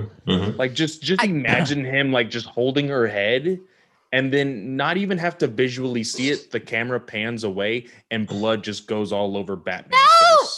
Ew, no. It is like in 10:20, Clay. I want to. That's what I was gonna say. Like the boys with popcorn. Yeah. Yes. Oh yeah. Oh shit. I didn't sleep after to make that it even episode more of The Boys. traumatizing. To make it even more traumatizing, it's not Batman's face. It's the Flash, and he's just like, "Oh God, what do we do? And like he goes running off, freaking Mira's freaking guts are all over him and stuff. It would be crazy. It would be. But I know somebody would do it. I wouldn't want Zach to do it because it would just be too funny for me to watch. But if somebody can then animate everything and just have Superman get Green Lantern's arm and then beat everybody with it. Oh, Yeah, Wow. That would be pretty cool, actually. I haven't seen that. Just once. Just once. Why you hitting yourself? Why you hitting yourself? Why you hitting yourself? Did y'all finish this one? Oh man. yeah. I can't believe that's what gets him to like protect Lois. I guess I'm just these characters weren't well developed for me. Like, yes, I like Batman vs Superman Ultimate Edition better, but they're just not there for me to grasp this connection. And we're supposed to believe that Bruce and Lois, I guess I'd have to see like how they react, but like the fact that they developed this connection before Justice League and we're just like supposed to get that, like that, yeah. Well, they didn't develop before the first Justice League. You got to remember, this relationship they're developing is fully from nothing we've seen yet. So the development of that you've yet to see. It can always happen. You can always have a romantic relationship. Wait, no, because I thought it was during the time of where Superman Clark being was dead. dead, and then Superman arose, and then they're like, we can't be with each other because I have to be with Clark. Yeah. Oh yeah, I didn't think about that. You're right. So I mean, we're just supposed to believe that this happened. Love all triangles off don't work. I mean, when I the believe other there's guy's 6 seasons dead, of the it's show not really a Lost. triangle. I believe 6 seasons of the show Lost was built off the back of a goddamn love triangle between Yes, Jack and Sawyer it and was- Kate, so I don't want to hear that shit. The first 3 were good. The I rest put hated together Lost kind of too, meh. so Whoa, wait, hold on. I like Lost. Not one of my favorite characters. I Okay, love Lost. you raise a I good still point. haven't seen that show. Oh, it's a good I show. haven't either. It's really good. I watched the whole thing. Oh, okay, listen. Live, So holding on what- to ours. What we did with That's how old I am. Same. What everybody's reactions to WandaVision was week to week was the early 2000s reactions to Lost. From week to week to that. Absolutely. Yeah, because you're like, Tell me the mystery. what is Yeah. going on? And people, I'm so people lost. I loved it. Yeah. But I heard it. I got it, Greg. I got you. but Yeah, I'm letting it I go heard it too. because it was bad. Sorry. you raise a great point, though, Katie. You really do. That development, and I didn't like the romantic relationship with Bruce and Lois. When I first saw it, I was like, I don't know how much I like that. I think it pays off at the end here, but because you see this whole like half of each movie is built on this relationship, and like he goes in and Flash tells Bruce, Lois lied to you, you're the father, and then you get this completely visceral reaction that's completely different from what you got when you saw it in the first movie. So I'm like, You know what I would say to that though is isn't this would be the time. This is what makes him fall. This is what makes it like Superman. Actually, you know what? I don't know where I was going. Then I'm going to recollect my thoughts and I'll come back. Somebody else is going to talk. I don't even know where I'm going. Yeah, I knew where I was going, and then I forgot. No, I do that all the time. damn No, right. I think that for me, I think it works because it taps back into Lois being the key, the answer to everything, and that's something they've been planting since the beginning of the story with Superman. Is that she is his world. Since Man of Steel. You got to remember this Bruce who in this part right here sacrifices himself to save Lois, so that way what ends up turning Superman. Snaps back to the Martha moment where you can realize at one moment, what's important and how it can change you. And God, I had the last little point of that there, and I couldn't remember what it was. Well, it's been 20 years. He's been, beat down. He's been decrepit. Like that was what it was. Yes, he's a rugged. Society just destroy them. Mm-hmm. So for Lois to come and say, yes, this is you're the father of my child. Well, Something for her to lie to him for. at the beginning, but for him to hear that, it's like, oh, Something shit. for make sure she lives. Because honestly, if Exactly. you're Batman if you're Batman and it comes down to your intellect to save the world or Lois Lane's, I'm sorry, you're pushing Lois Lane in front of the fire, and you're gonna need Batman. Plus, well, hold on. Well, I'll take Batman over Lois Lane in a fight. I'm just saying, I love them both. But I'm taking Batman if I'm bringing backup, or if I need somebody to finish playing my strategy to liberate us or something. Not that Lois Lane couldn't do it, but I'm taking. Well, Batman sure, but then you've also got. Go ahead, Katie. But then you've also got Superman coming in. He's like, he arrives in time to see Batman injured. He flies into a rage, but instead of being broken, he's empowered, angry. Well, yeah, because with his last act, he saved the woman. He saved his world, and that is she's pregnant, and she is pregnant with child. She saved his world. Die. Hold on. But okay, so what I was gonna say before we move on is one of the reasons why I think Batman would save Lois is because he lost his son with Robin, so that is still weighs on him. Mm-hmm. So he's gonna save his offspring. Mm-hmm. So that and he also feels like, you remember, this Batman is the Batman that's been through everything, and he feels like he owes it to. Always feels like he owes it to Clark. He feels like he's always indebted to him, that he's never going to, So what did he say at the end of BVS? I let him down. Yeah. So I mean, I think it makes sense. I get where you're coming from, because I do that. Once again, the problem with Bruce and Lois for me didn't sit well, but I think the way it ends up, that's why I said it finishes better, because I didn't like it at the very beginning. At the end, I was like, okay, I'm okay with that, because for me, it makes sense in the story. And also, once again, I agree with you. It's kind of weird to have their relationship and no background in it. These are just a paragraph, or a line story of the story. It's bullet points. It's not the flesh of the story. I know, but you want me to be attached. Plus, and also the thing that you can also remember is that Zach wanted to make these movies, according to however timeline WB would have, quote unquote, or now Warner Media would be able to give him, meaning that there's going to be movies in between these if possible. Mm-hmm. So if, somebody else was directing the Batman movie and decided to go off of what was kind of going on right after BVS and going into Justice League, you could have seen a relationship with Lois and Batman. I was going to joke and say that he bought Daily Planet like he normally does. Yeah. I mean, it usually happens. I mean, and which is why there's also comic book and animated precedent for Lois and Bruce to at least be in a relationship. So. Whoops. No, you're right, Clay. Yeah. So I know that there's no connection, but at least there probably could have been. Probably could have been. I'll give you that. But for me, my biggest thing with books, movies, TV shows, whatever I consume media-wise, is I want an emotional connection to this. And fine, I'm connected emotionally to Superman. I can admit that. That's a powerful movie, and Zack Snyder, minus a neck snap, did a great job with it.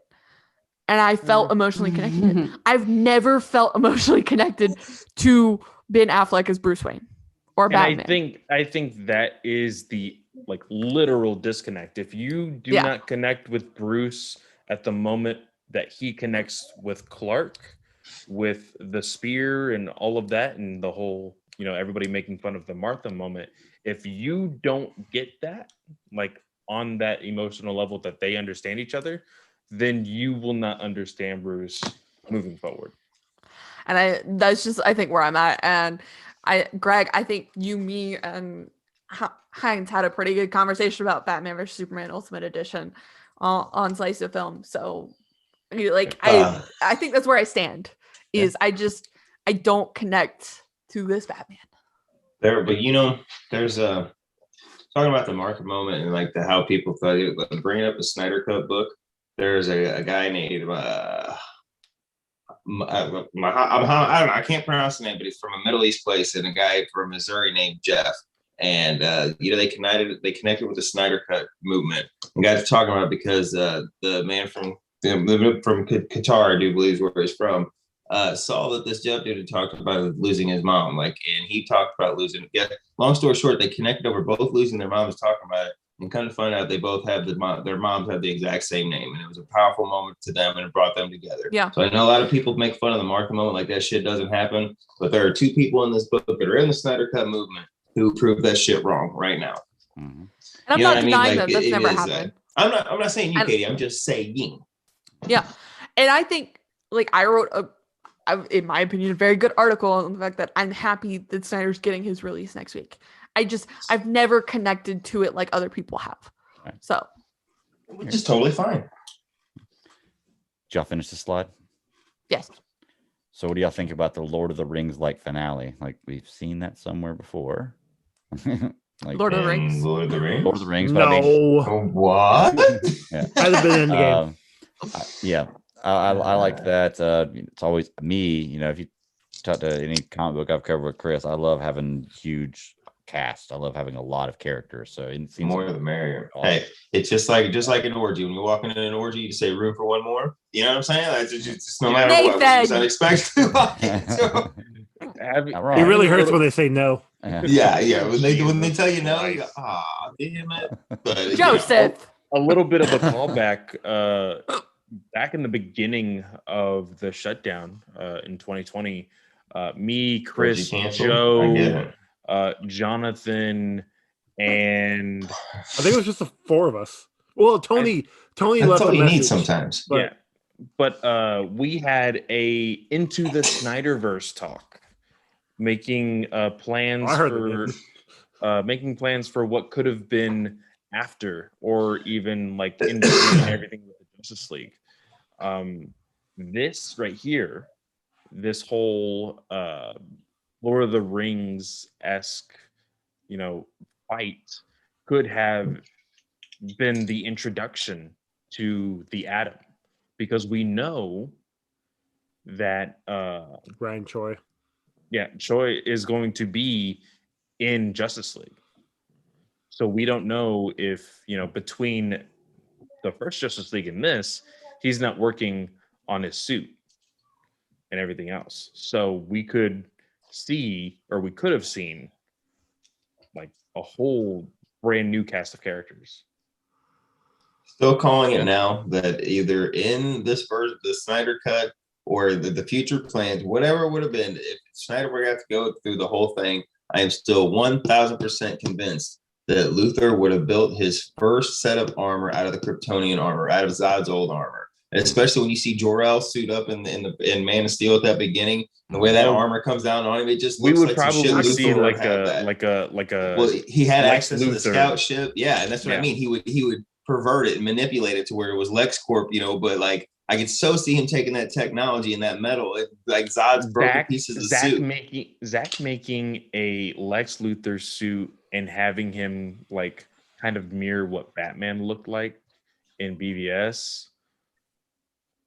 Would have been cool. Mm-hmm. That would have worked. Awesome. I agree. That's neither here nor there, though. I was just throwing that out there while it popped into my mind. All right, so the last slide was basically the ending of the story. Batman sacrificed himself in the end, ultimately killing Darkseid, which I hope he does with an anti-life bullet. It'd be so awesome to see that, just because I'd love to see everybody's reaction with Batman defeating somebody with a bullet, just like it happened in the comics. So it'd be really, really cool to see that happen. And I hope it's the same way, because I know in the comics it's like Darkseid lays a striking blow to him, and he fires the bullet at the exact same time. They both die together. That'd be a really cool scene to see. I'd always love to see that live action. Yeah, there was some wibbly wobbly stuff going on, but yeah. Wibbly wobbly, timey-wimey. Mm-hmm. So then this last one here is kind of the aftermath. What's happened afterwards? There's a 20-year jump. Sarah, what do you think of the 20-year jump here? That would be interesting. Yes. Yes, it would be. and I wonder where they would go with it, because you're basically doing a 20-year later Batman starting out, Batman year one, after Batman. So would that go into the Batman? Or Terry yeah. So that's what we were asking on DC. I mean, it could have been Carrie Kelly, technically. I mean, maybe it's Carrie Kelly out there, but I mean, I'm just saying, Terry McGinnis is the blueprint. So I was just assuming. If this could have possibly been like the gateway to a Batman Beyond, something that people have been asking for. Yeah, that'd be cool. This would be perfect. 15 years now, I think that this would have been amazing. Mm-hmm. And could still happen. You know, like I said, I Will happen. really do. That think is a movie ripe, and it will. Eventually, we're getting Batman Beyond. There's no doubt in my mind. You can't tell me that we have Tron Legacy and no one has a blueprint for freaking Batman Beyond. I'm sorry, you That's a can't. good point, yeah. You can't. R.I.P. Death. Yeah. Quick question here, and I asked this on DC Alliance. No questions. See what they say. The entire script here, the entire storyboards you've read here, has not mentioned Martian Manhunter one time until the very last paragraph here, where it's talking about 20 years later and Martian Manhunter being there. Now, what does that say for Swanwick being Manhunter and that being thought of all along? When in the second and third Justice League, there's no mention of Martian Manhunter at all. Because once again, this is a storyboard. This is a storyboard. There could be stuff in there that we didn't know about. Well, Zach even said that this wasn't something that was planned ahead of time. I thought he was saying it was something that was planned ahead. I thought he was saying he had it all along. He said that it wasn't planned in Man of Steel, and it probably was played through hinted at or played through at the end of BVS. Okay. Or like through the end of filming of BVS. So he never really got to do anything with it. So I think this is probably around that time where he was like, oh yeah, let's do Martian Manhunter also. That works. So what did you think, Sarah? You started reading it and you said you didn't like the direction it was going at the beginning because you didn't write the direction it was going. You didn't like one thing about it, which is the same thing I didn't like, and that was the romance, the love triangle. Did it end well for you? Do you want to see those movies? Yes. It'll be anxiety ridden and tear my nerves up, but hey, that's a sign of a good movie. Have you on the edge of the seat where you're just like, oh, what's going on? What's going on? Oh yeah. Because you gotta have like those highs and then like these really extreme lows, and then you come up and everything just kind of evens out. So that's kind of what I'm feeling like, or how I would feel on this one. So but I don't see Brady it. Bunch here, y'all. Hello, Christopher. Two more squares feeling it's like the Brady Bunch. I love it. Hello, sir. Howdy. What's going on, Chris? I don't. Week's over. Glad the week's over. It was a long week, buddy. It was a rough ending. I'll tell you that much. Oh man, I can barely hear your voice. It's coming back. Can you hear me now? Yeah, we can hear you. Yeah, you're fine. I was just joking. Yeah, some people like on Patreon like keep me talking. I'm sorry. Okay, we probably could have done so much more. No, I wanted to talk that long. I'm not blaming you. I was just saying we talked the hour for the people. What did you guys cover?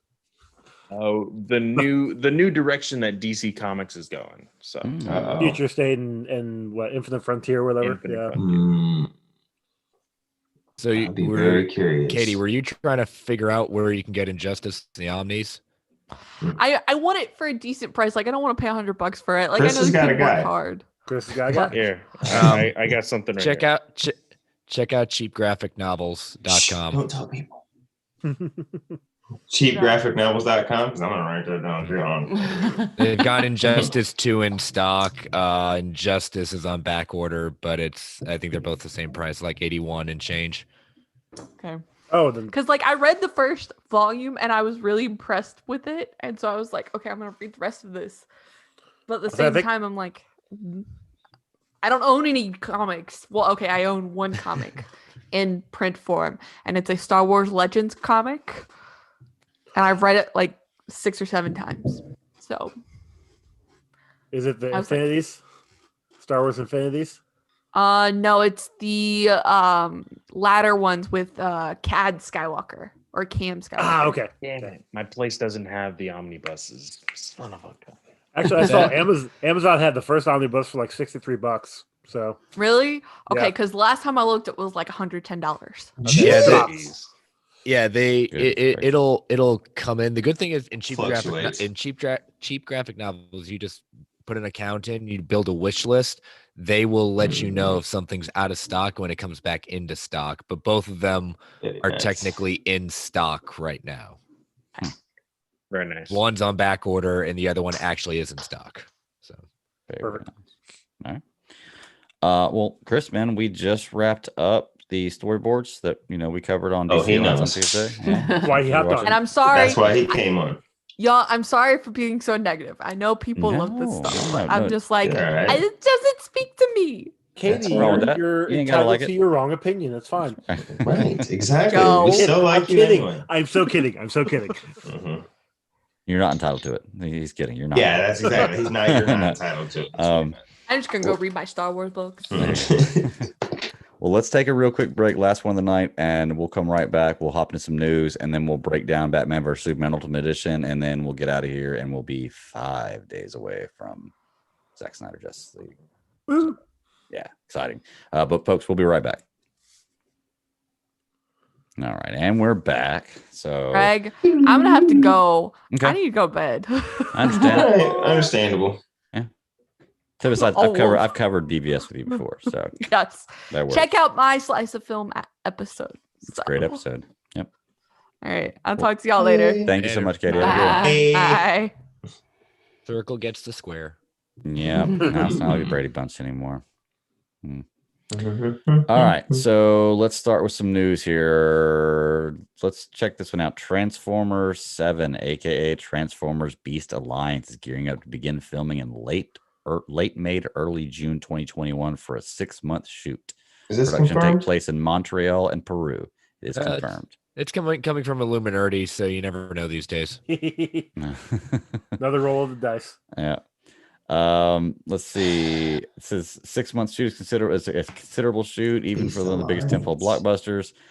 Transformers 7 will pay homage to the Beast Wars show, a 90s production. They're looking for an African American or Latino actor in his early to mid 20s for a lead role, along with a Tessa Thompson-like co-lead, or as an even slightly older who can pass for a native New Yorker.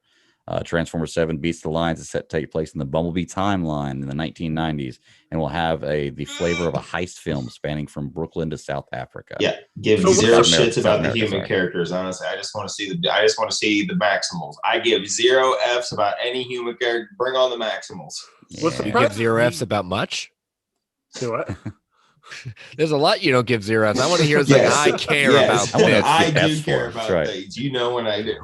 What surprises me is that they're calling it Transformers 7. I thought with the Bumblebee movie, it Rebooting. restarted Reworded. everything. I think Yeah, they I may thought they just be were. like kind of referring to like the 7th Transformer, but I doubt it's Okay. going to be called Transformers 7. Well, yeah. Because a lot of times and the only ones It's just a that have kind of placeholder. Yeah. well, yeah, it's a placeholder, but you look at there are very rarely any movies after 3 that continue on with that. I think like you got Fast 9 is Yeah, I was one of the gonna say.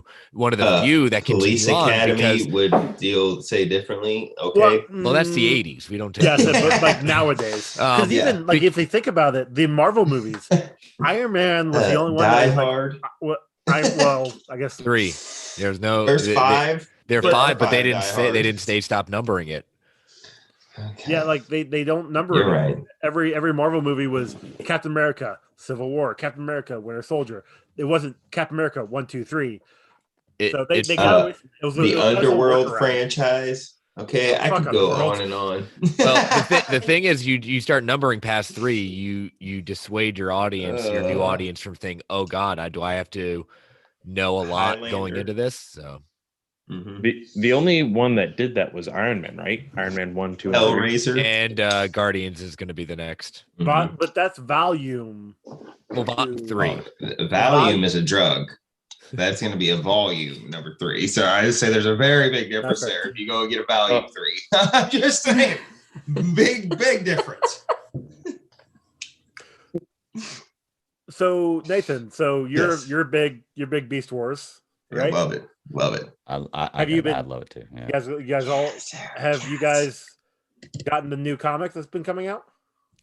What? I never I had no I idea. never did a Beast Wars. I was never a Beast Wars comic reader. I loved the show when I was a kid. I would watch it growing. Uh-oh.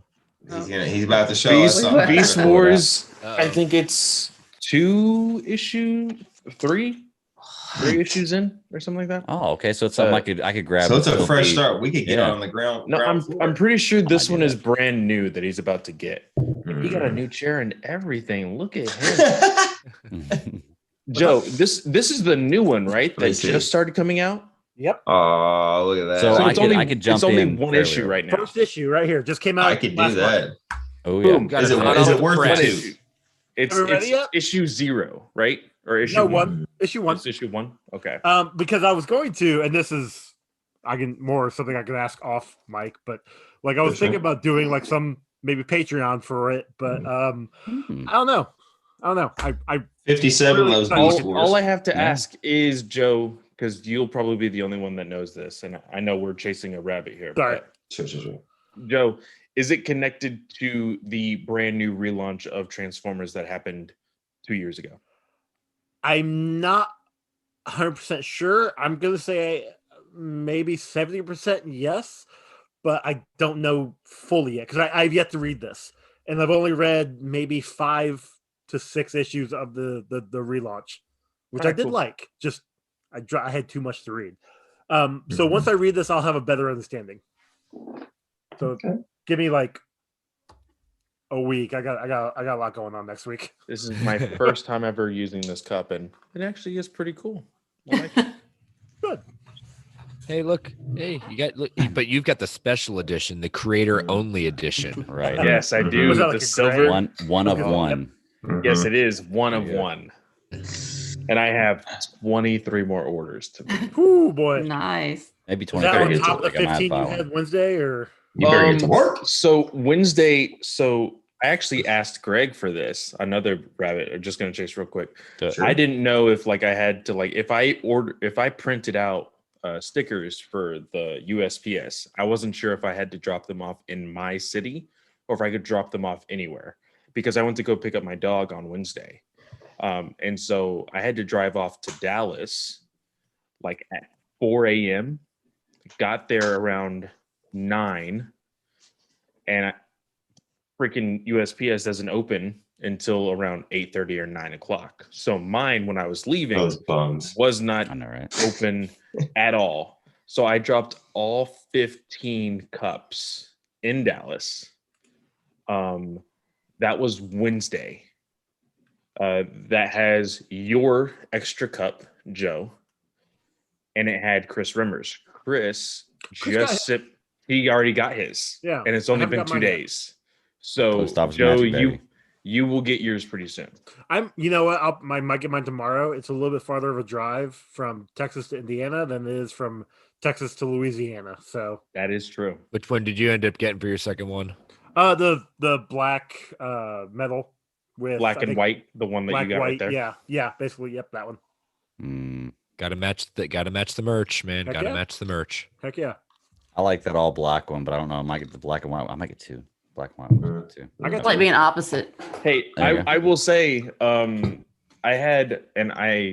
if she ever finds this podcast, I've already apologized. That's what she says in there. I have already apologized to her. There is a young woman by the name of Leanne. She ordered 4 cups and I only saw 3 on the order and I shipped out those 3. She does not have the 4th one. I have to make the 4th one tomorrow and ship it out. I'm going to personally ship it out priority so that way she gets it immediately. I feel so sorry, but as of right now, she has purchased the most cups from me from one individual. Is it a competition? Accepted there? I was gonna say, Eric from Legendary. Well, actually, his new show is Geek the F Out. He was like, "Oh, I bought 2 cups," or he actually bought 3. He's like, "I'm the one that bought the most," and I was like, "Yeah, technically you are," but now somebody else has bought 4, so. Somebody dethroned him. I might have to buy 5. I got how many people are in your household, Greg? 4. Ah, damn. Buy one for your dog. I got 5. I got 5 in my house. There you go, Joe. You need to buy 3 more. I just buy 2 for myself. You know? Exactly. I don't have to wash it. I don't have to wash it every day. Yeah, I could just drink the next. You know what? For the Super Civil Servants and Geek Ultimate Alliance, I'll do a special request of any color vinyl. I like that. Perks.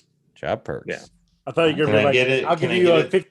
I thought you were gonna be like, I'll give you a 50% discount that ends whenever the current discount ends. I want it to be the same pattern because I will say this: the discount did what it was supposed to do. It was get people interested, and holy crap, they came through.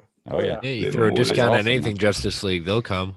Yeah. Holy moly. Holy crap. It was overwhelming. I got a little freaked out there for a second, but I just need to make 10 cups tomorrow, 10 cups on Sunday, and I think 3 cups on Tuesday. So I'm good right now. Sure. And then of course, Zack Snyder's Justice League is going to come out, and then my freaking Etsy shop's going to blow up. Oh yeah. Mm-hmm. Chris, I have to correct your statement there. You well, dang it, now I can't remember what the full thing you said was about Justice League and people will come.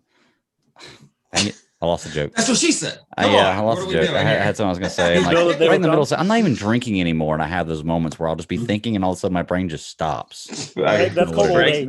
That's called 2 things. That's called 1, you're getting old. 2, you're a guy. So guys, I'm sorry. I'm going through the office for the first time, and I'm turning into Michael Scott because every time I hear something, that's the first thing that pops in my head is that's what she said. Like immediately. So like I'm slowly turning into Michael Scott. All right, let's knock out this news real quick. We got, let's see what's the next one right here. Oh yeah, new HBO Max project officially announced in the works at a shareholders meeting. They announced that they were going to start doing Zatanna. So we got Zatanna. We got rumors of Santana. a Justice League Dark about a year ago. JJ Abrams. We haven't really heard anything about it, but now we have this confirmation that it's going to be on the docket to be made. So what do y'all think? Yay! About time. Yes. When's John Constantine showing up in the show? I'm cautiously optimistic. Not yet. No. Oh, I know. As some people saw, my fan casting for this is Ana de Armas as Zatanna, and then solidarity with you as her father, the handsome and best actor for the role would be Antonio Banderas as Zatara. Oh, yes. I love Antonio Banderas. I can't even say it all fancy, but I fucking love him. He like his charisma and everything. Just like give him his old charisma of like Zorro. I love the Mask of Zorro and stuff, and the 13th Warrior and all that. God, I love that shit. If she is Zatanna, can we have a picture of Ben Affleck's Batman just somewhere? No, is that too soon? Too soon. Okay. I'm all about like a strictly Zatanna show. I just know that eventually in Justice League Dark, I want to see those two interact. Right. Me exactly. too. Yeah. Exactly. Mm-hmm. Yeah, it definitely makes it difficult, I suppose. That's the case. But yeah, I know. I've kind of after watching Justice League Dark Apocalypse War, I kind of want to see that love triangle between King Shark and Zatanna and Constantine. See what's that shit like? Yeah. Hey, we're gonna get King Shark for Suicide Squad, so we got it. I just want to see. We just need those two castings. Like. We need those two castings, Zatanna and Constantine, and we're because you remember in that movie they're like they think they're talking about Harley, and he's like. Not Harley, I'm not that damn crazy or whatever. And he's like, it's King Shark there. And I'm like, well, okay, I want to see that love triangle. Makes sense. Like, the set is so Constantine too. Yeah, exactly. God, I haven't watched that in forever. I need to rewatch with that soon. Just like how the series recently, or the. Oh, sorry. Oh, I was going to say, just like how the comics recently have kind of dug more into the horror genre of like. Justice League Dark and everything, like really going deep into it. I really hope that with these being on HBO Max, they're not afraid to go into that. So I want Zatanna to still be like the way she is, charismatic, funny, but a badass if she needs mega to. Nuclear powerful. Yeah, basically. Mm-hmm. But throwing in the genre of horror, I think would be really fun. I can't wait to hear it on screen and see it on screen. Her speaking everything backwards. Me too, because you haven't even get an actress that can really be with that shit. I was gonna say, do you think they would have her say or pronounce the words backwards, or would they get really tricky with the audio production and reverse it? See, whatever they did in Young Justice, it would be. I don't know, because you have to have her lips match up, and not saying you can't do that. Yeah, that gets a little tricky. You're right. You could record it and then like roll the whole scene in reverse to make it, but then that seems like a lot more editing than they need to do. Well, you would holy crap. Christopher Nolan directing Zatanna because he did Tenet and everything was backwards. Well, he's not part of WB anymore, so we already know. Damn it! We already know that ship has sailed. Money. That's a good point, though. Like Tenet is a perfect example of as soon as Matrix did the bullet time, everybody was doing bullet time. So it's not like they can't copy. You never know. I just think Zatanna she's a good character. Like she is. Especially in the magical realm, like she is one of the most powerful, and even Constantine knows that she's naturally magic, like a natural gifted magical being. Like I just like you guys talking about diving into the horror aspects and stuff. Like if we're getting these shows on HBO Max, like look at the CBS show Constantine. While that was on network TV, that got pretty. That was awesome. NBC, yeah, it got pretty. That first opening scene, was super dark. So then, like they did that, and then we saw what Swamp Thing did on even DC Universe, which was a lot smaller, and not even. You know what I mean? There was some shit in there that you went, "Oh God!" So like, I would like to think that they won't be shy away. I kind of want to go back to if I can go to the CW app and just watch the first episode. Well, I would say the first episode that he's actually Swamp Thing, because that's the episode where that unfortunate soul gets that's what exactly. It's something. Ooh. Yeah, I was just curious how much they edited it. Yeah. Because I mean, DC Universe, they had no holds. So all right, y'all want to move on to the next one here? Yeah. All right, Zack Snyder's Justice League coming to Blu-ray this summer for those without HBO Max. So confirmation of the hard copy this summer. It's going to be a 2-disc set, and they say because you can only fit 100 gigabytes of data on one disc. The first one will have a 4-hour cut of the movie. Second disc to be special features and extras, scenes, or behind the scenes stuff. So too soon. I don't think so. I think so. But they said summer. Did they say when in summer? It does not give a specific date. It says summer. This is all for This is like HBO Max. This is Warner Media doing this. Mm-hmm. But I honestly think that this cuts your people that say, I'll wait until everybody else has seen it. Now they have a roundabout kind of date where they can wait and just I don't even have to subscribe to HBO. I think you're overselling Blu-rays now in physical media. That's what I think too, honestly. And Clay, I see your point right there, Clay. And I was wrong. It says late May 2021. I see your point there, but I got to be honest. I think people like us buy steelbooks, buy Blu-rays, buy stuff like that. I don't think the average person buys a lot of Blu-rays anymore. To be truly honest with you, look at even Walmart, and Target, their movie sections and Blu-rays are non-existent anymore. Yeah, it's been kind of sucky. I have not been inside electronic section in any store in a year and a half. Yeah. So I mean, I'm just saying. I think that most people will look at it and be like, "Well, I can wait and I can pay $24.99 or $29.99 for this Blu-ray because you know it's what it's going to be and it's going to come." I guess you can say that, or you can pay $14 and have all the HBO Max stuff with this. And I think that's a bigger selling point. And then they'll keep you because of everything coming out later on. Exactly. So, but yes, it's an interesting one just because again for collectors that just want to have like me that just want to have a physical copy just to make sure because again you never know, sometimes these things just disappear without warning, and to ensure a copy. Now again, if it's just a straight press, just the movie and nothing else, that's really disappointing if it's going to be that. But, again, I'll wait to see because, again, we still got a few months to see exactly what they're going to do with this. And I want Steelbook. I want it to be glorious. And I want Jim Lee to do it. Honestly, I'll just buy it and put it in the Steelbook that I have currently of Justice League. Did you guys see how somebody on Twitter, you see how somebody on Twitter made a Snyder Cut DVD case where it was the film reel and you open it sideways and it was the discs that look like the film. I kind of like that. That's dope. It's not something that they would do, but it just sounds like a really cool idea. That's a five case Etsy product. That's all they have. That's all they can make. First come, first serve. All right, let's move here. Pushing through this news. Chris, you have to help me out with this Vanity Fair one because I haven't read over a ton of it.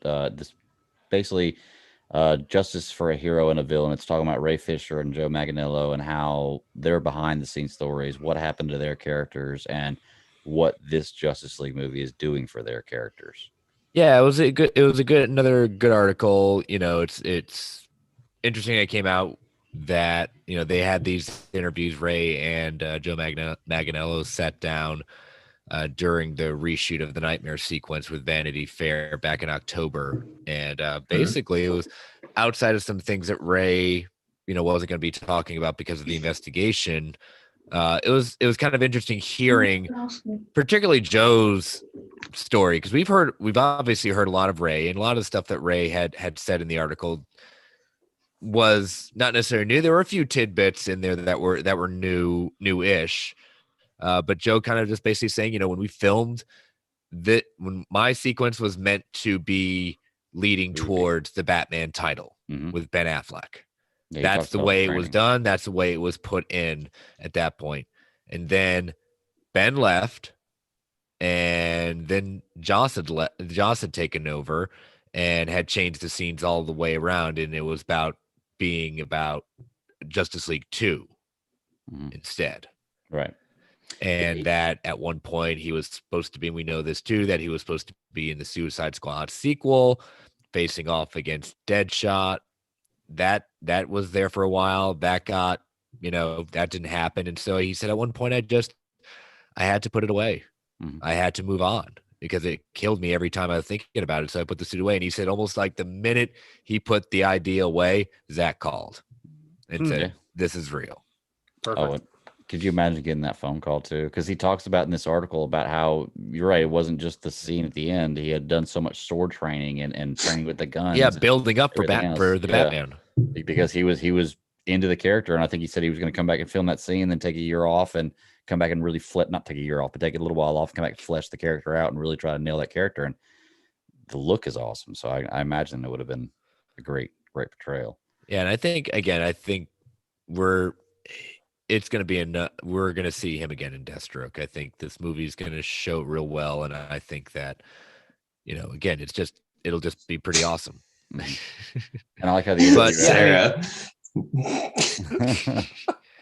And some of the things that Ray goes, some of the discussions with Joss that he had, that he was, I think the interesting thing that he talked about is that he pushed something interesting. Joss had said, like, he was giving him he was talking to Joss about some points in the script, and then Joss had made a statement, "I gotta stop you there.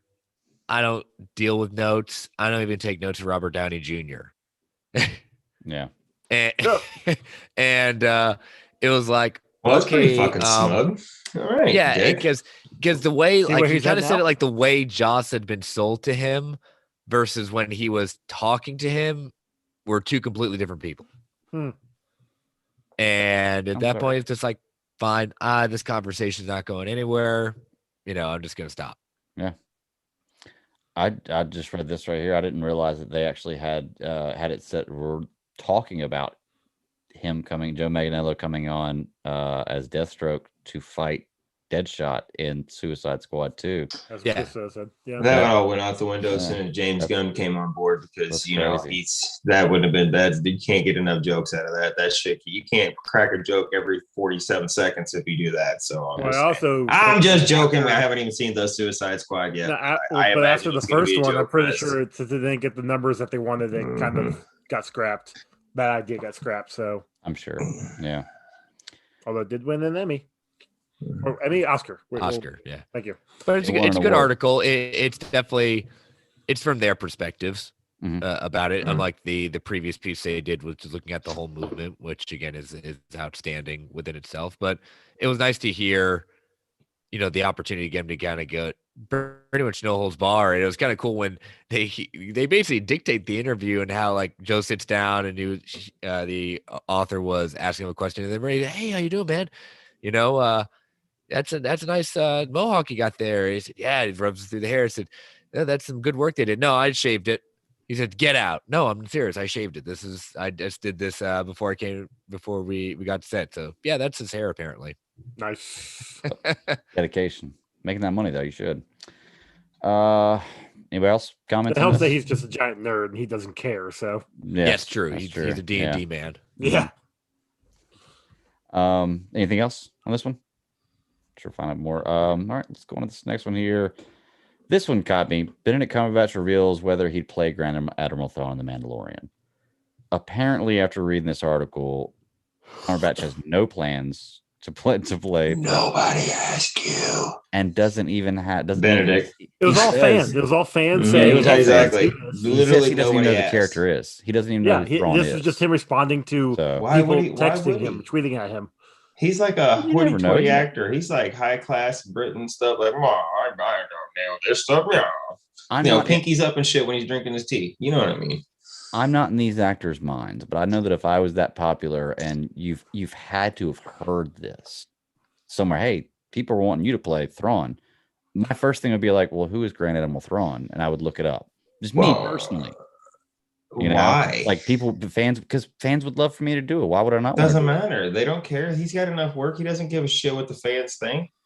Like, you know what I mean? Like, I would hope some of these actors give a little shit about what the fans think. Well, it's like Charlie Hunnam. They were asking him, because everybody wants him to be Green Arrow, and he's like, "Oh yeah, this green guy," and he's like Lantern. He has no fucking clue because he doesn't care. He's just an actor. He'll take work where work is. Like, yeah, if you want to back him to get it, sure. It's because a huge paycheck. That's all they care about. Like, they'll read the work and decide if they want to do it, but they don't care to look into it because like you just said, Disney didn't call him for a casting call. And Benedict Cumberbatch, of all people, is not going to go knocking on the door and go, "Hey, can I get this role?" That's true.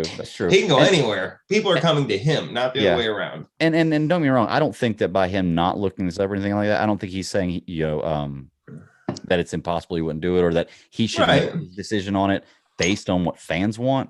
I just know, like I said, me personally, if I was like, "Hey, you do really good at this," I'd at least want to know who the character was. Be like, hey, maybe I would do good at that. I could see where people would think I would be a good role with that. I mean, he's basically playing Khan with a blue face, but it would work, for me at least.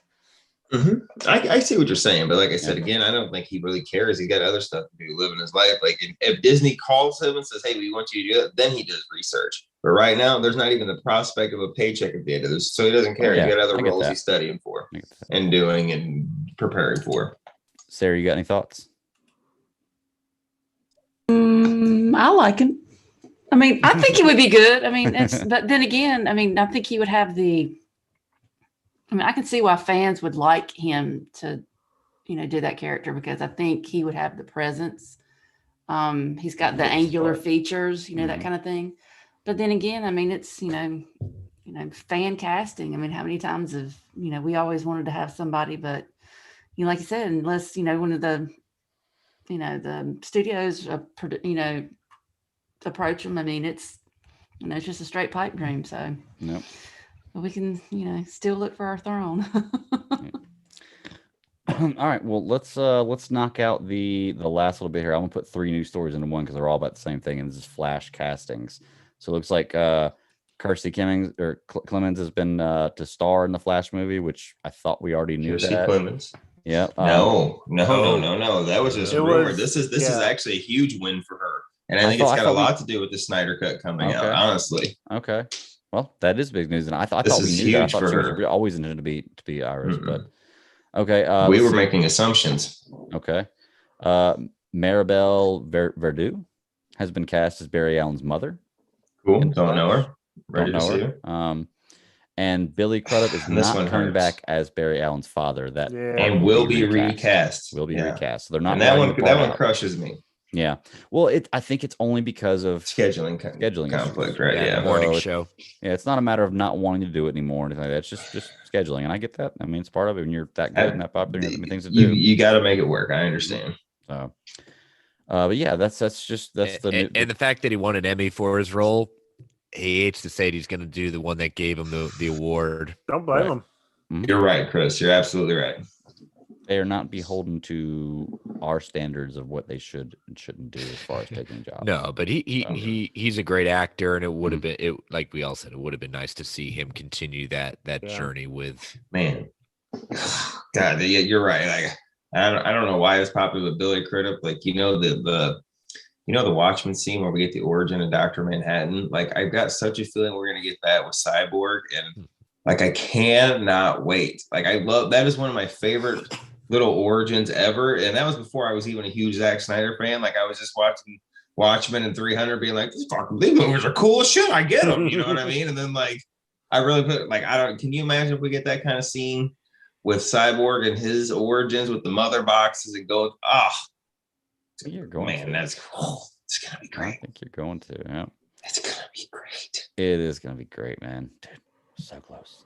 We're so close. I said I just gotta keep living. 5 days away. That's right. Not I mean, yeah, my wife's pregnant. I'm getting ready to have another couch here, but I gotta keep living for this. At least 6-7 more days. So you know what I mean? It's like Kevin Smith said with Endgame. He's so glad I finally lived to see that. I'm just glad that I lived to get to see this Justice League. So. Right. All right. That's all the news. Let's knock out. It's fit to print. Man, yep. That's all the news is fit to print. Let's or fit to be digitally offline. Doing the Mark Bernard there. Yeah. All right, let's hop into BVS Ultimate Edition. This is the movie we picked to kind of look at this week. It's in honor of Zack Snyder's Justice League coming out next week. It's my personal favorite movie. Nathan, I know it's number 2 for you. I don't know what ranks on everybody else's list, but this is my all-time favorite movie. I've seen it more than any other movie in my life. I've already watched it twice this week, once earlier today. I'm going to watch it again next Thursday, early Thursday morning, right before Justice League. Mm-hmm. There's not enough good things I can say about this. The only scene I don't like, and I can look over it, is the Jolly Rancher cherry scene. It's everything else in this movie works for me perfectly. I love the way they did it. So, Sarah, let's start talks off with you.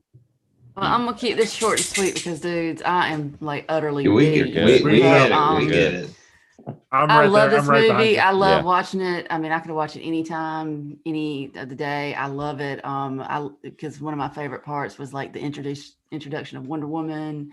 I just love the carryover from Man of Steel, with Cavill as being Superman, and just Affleck being Batman, and even Eisenberg as Luthor. I mean, I loved it. I love this movie. There's not enough things. I'm sure there's probably a few things I can nitpick on, but I mean, for the most part, I mean, I love this movie. I love this movie. So, and I'm probably going to watch it, rewatch it again. I meant to do it this week, but I probably obviously going to rewatch it next week. So, other than that, I mean, it's, it's one of mine. It's up there. It's up there. I will say that. I get it. But all right, guys, y'all have fun. I will catch y'all next week, and keep pounding. Keep pounding. Right. Thanks, Sarah. I'll talk to you later. Good night. All right. So, Joe, let's get your overall thoughts on this, man, because I don't believe I've ever talked BVS with you. I don't think I've talked BVS with a lot of people. Yeah, let's talk some BVS. These guys. Yeah. So I remember going to theater and watching it, and I was lucky enough. Well, I say lucky. I had planned it to watch it back to back in theaters, same night, same theater. Like, so I had planned it out to see it opening at at 5:00, and then immediately after at 7:30. That was fun. Yeah. Kind of. It was one of those things where as soon as I'm walking out, the line to get into the next movie is waiting. And I just kind of weaseled my way up to the front because whatever. It was 2015. Do what you want. 16, whatever year it was. 2016. I have not seen the theatrical version of that movie since ever. Like, I have the theatrical version on Blu-ray and on DVD. But anytime I watch it, it's the Ultimate Edition. The Ultimate Edition is so much better. Only edition. I love it. Edition. The fact it is such a well put together movie. I'm not gonna say where I rank it in the DC EU movies, because I honestly don't know. It's up there. It's one of the higher ones, but I don't really know where I would put it. I love the interpretation of Ben Affleck as Batman. I really like that. Him killing, I wasn't bothered by that because guess what? All of Batman kills. Watch any movie. Stop whining about it. No, they're fine. Those guys are fine. Well, yes, Matt even said they're fine. Yeah, he just didn't show the picture. Totally fine. Totally fine. Henry Cavill. You didn't hear that groan at the end of that explosion? That's all you got to do is put a groan after the car explodes. Oh, see, look, they're alive, guys. Yep, it's fine. Henry Cavill as Superman. He's an amazing Superman. I love it. Not gonna lie, I'm going off of memory for BVS because I haven't watched it since just before whatever, man. 84. I'm gonna watch it next week, in preparation. But I like the story. Like I like everything is connected. One thing I remember, and this is from theatrical version to the Ultimate Edition, is that once Luthor blows up the chair, blows up the Senate, and then we just see Superman leave. We don't see him helping people. Like I remember that being a gripe when I watched it. Like, why is he not helping? He's just, what's he doing? Like, why is he just doing that? And then the Ultimate Edition, obviously, you see him pulling people out of the building, and he's getting scowled and scoffed at. Yeah, being Superman. Which I just want to say, like, there was so many people bitching about what happened in Man of Steel, and then the suits were like, "Oh, we hate Zach. Let's do everything that the Avengers would do, which means Superman would leave, right? Mm-hmm. What really bugs me, and what really bugs me is they give Snyder the keys to the castle, like and they're like, "All right, make this movie. We trust you. We've seen 300, we've seen Watchmen. You've got chops. Like, okay, Army of the Dawn of the Dead. Like, literally 300 said from visionary director Zack Snyder filming 300 and Watchmen. Yeah, literally said that in their promotions. It's like we're behind you. We believe in you. Make this movie." He makes an amazing movie, and the fans are like, "What's this? This isn't my Superman." No, nothing is going to be as good as Christopher Reeves. And I know, actually just came out with this on Rundown Reviews for my podcast. As much as I love the Christopher Reeves movies, they do not hold up. They are bad. I mean, I think we ranked it somewhere high up because of nostalgia, but like they're good for the 70s. This is the Superman of now. This is a Superman of what are today and what society is. So it perfectly fits into what BVS is. What really bugged me is because of Avengers, they have the scene where Doomsday and Superman crash down to the island, and they're like, "It's abandoned," or "It's the end of the work there. There's nobody there." Oh, this building is abandoned because of this. Like, they said the fort was abandoned 3 different times. They said that because of the complaints of Man of Steel, and I hated that. Yeah. That being said, BVS is amazing. Doomsday, as much as Doomsday was different for me, because a few of you guys know this, Death of Superman and Batman Nightfall is what got me into comics. So Bane and Doomsday hold a special place in my heart. With hulking brutes. With Doomsday looking weird like this, I'm like, okay, I'm not sure how much I like this. Hey, but Joe, but hold on. But I went back and I watched the documentary of The Death of Superman Lives, and the Doomsday they were going to have in that. I love this Doomsday so much more. Okay. Well, look who you have talking about it. All I was going to say, Joe, Joe, all I was going to say is at least there's no Trump baby, right? A little bit of a callback to Fanboy Comics, right? Yeah. Yep. Yeah. God, if you guys read the Life and Death of Superman, there is one random family that is kind of thrown into the comic where it's a teenage kid that you see in the beginning of the book Then you see, oh, Joe's gonna bring it out. Oh yeah, I am. There's a single mother, and then there's a baby. At one point, look at this baby. It is a Trump meme back in the 90s. Oh shit! I see it. That's Yeah, Trump, baby. I see it. You are correct. I screenshotted it and I sent it to Joe the day before we recorded on my podcast. That was. And since then, he has not been able to see anything. I can't. That's all you see. So, yeah, It's great. But yeah, so BVS, I love it. I'm really excited. I'm excited for the continuation with Zack Snyder's Justice League because we're finally gonna get it. Not the Justice League we got was not the continuation. It's not what we. Not what I signed up for. It sucked. That's right. Okay. I was gonna go down a dark path, but I'll save that for another time. I hear you. Clay, give me some thoughts, man. I haven't heard your BVS thoughts.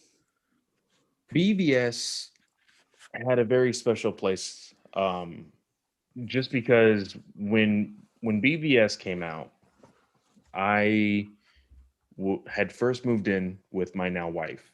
Mm-hmm.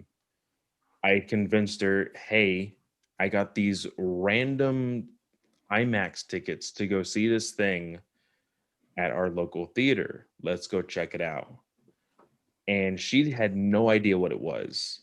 And it was literally the IMAX invitation to watch the trailer in IMAX. It wasn't the movie. It was literally the trailer. And that was it. And moments before we walked in, I said, Abby, I have to tell you the truth. This is not a movie. She's like, what do you mean? I was like, it's only the trailer. And she looked at me like she was about to kill me. She said, and yet she's still in the throat. Did you And get her she popcorn said, and a drink and wait, everything? Are you kidding me? It's only a trailer.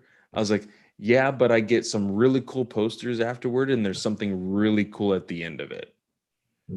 And she rolled her eyes, and we went in. And that's what you said. And then she makes a comment saying, "Oh yeah, there's Love. definitely something better at the end. It's called dinner, and you're paying everything." Yeah. Right. Basically, I did take us out to go eat pizza after that, but I remember sitting in that IMAX theater, which is strange now because of everything that has happened within the last year. It was completely full, which is also strange times that we're living in. And she just had to make the comment. It was like, she was just like, this is like your stereotypical nerd out, like with all the sweaty guys watching this one little thing, right? And I was like, stop, don't do this to me. But I remember the message that Zach had in the very beginning of it. We saw the trailer. It was literally like maybe a minute and 10 seconds long. It was the greatest minute and 10 seconds long ever because it ended right before Superman and Batman clashed in the bathroom scene. When they're fighting in the abandoned warehouse. When they're running at each other to go through the wall. Yeah, that was where the trailer ended. And it was glorious. Everybody freaked out. We were all cheering and everything. I enjoyed the movie, even without the ultimate cut. Now, when I learned of the ultimate cut, just like Joe said, there was so many things that were answered, and there was more connective tissue to where even my wife was like, why wasn't any of this in the movie? Mm-hmm. Why is this only in the DVD? And that's when I had to go and, go all just conspiracy theory and everything else with how WB treats Zach and everything else. So it's a great movie. I think one of the biggest letdowns for me, though, I will admit, is I always forget her name, the actress who ended up being the one to figure out that it was lead inside of. Yeah, I always forget her name Janelle, too. no, she's in Hunger Games. Yeah, Huntress. Jenna.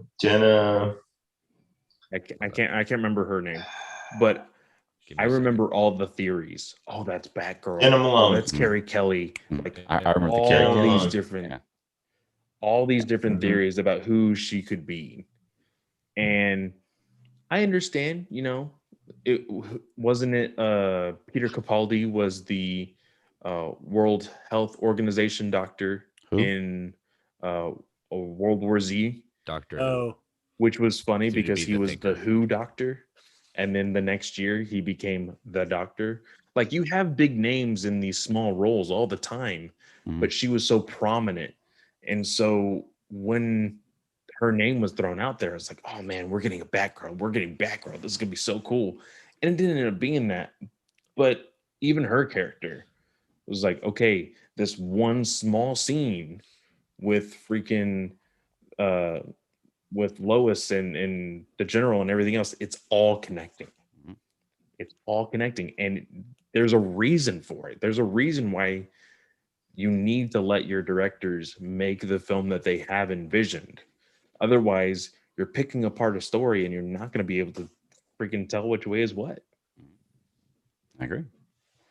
Chris, overall thoughts, man, or something to point out? Yeah, I mean, I'm going to do a rewatch probably tomorrow since wife's heading out with some girlfriends to get together at that point. So I will put the kids to bed and probably start Man of Steel and then head into BVS. But yeah, BVS, especially with Zach's commentary on it, it gets even better. Yeah. And there's something about the movie that I understand why a lot of people just say they don't like it. I get it. I totally understand from that perspective. And as Nathan would say, they're wrong, but I'm not like that. I'm sorry, but I said nothing of the sort. Good sir. You said nothing of the sort, but you think it. But it is as we think about it, saying this is a Bruce that has suffered more than we've seen in the past. You know, I think that one of the best lines it is how many people stayed good.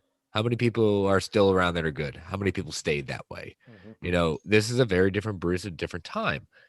And with Superman being portrayed as such, you know, I like the idea. And yes, it's a reaction to Man of Steel, but it's a reaction to what happens post Man of Steel in the sense of a world and how they react to an alien that has all these powers and how it react to think that everyone's going to be hunky-dory and welcome this alien that has all these powers and not think like Bruce Wayne. It'll be that 1%. It's like, you're kidding yourself. Our own government would be in a nanosecond be hunting this Superman down, being like, we don't give a shit. We are taking you in broad daylight in front of American citizens and cameras. They don't, for something that powerful, they would immediately take him. Yeah. And it's a good case study in the sense of, like, you know, the sides of the different coin. I think Lex is probably next to, I would say, almost like, you know, Superman is probably one of the more controversial portrayals because of how, quote unquote, eccentric he is. And even remove the whole cherry sequence. This is a very different Lex Luthor than we have seen even in comics. Mm-hmm. But the thing he holds true in the comics is how much he's playing three-dimensional chess with everyone. While they're playing checkers. While he is manipulating everyone on the board. He is literally 20 moves ahead, but he's portrayed as just this weird, quirky guy that's just a tech genius. And that's one of the things they took out of the theatrical, which you lose so much of the story by doing that. Like they took out a half hour of the movie, or like 45 minutes of the movie. Like for a half hour. Like you ruin it when you don't have the explanations. And it was all so that way they could get what, like 2 more showings a day or 3 more showings a day per more showing. A day. Just one. Yeah. Maybe I'm misremembering, but I swear that stuck out of my head.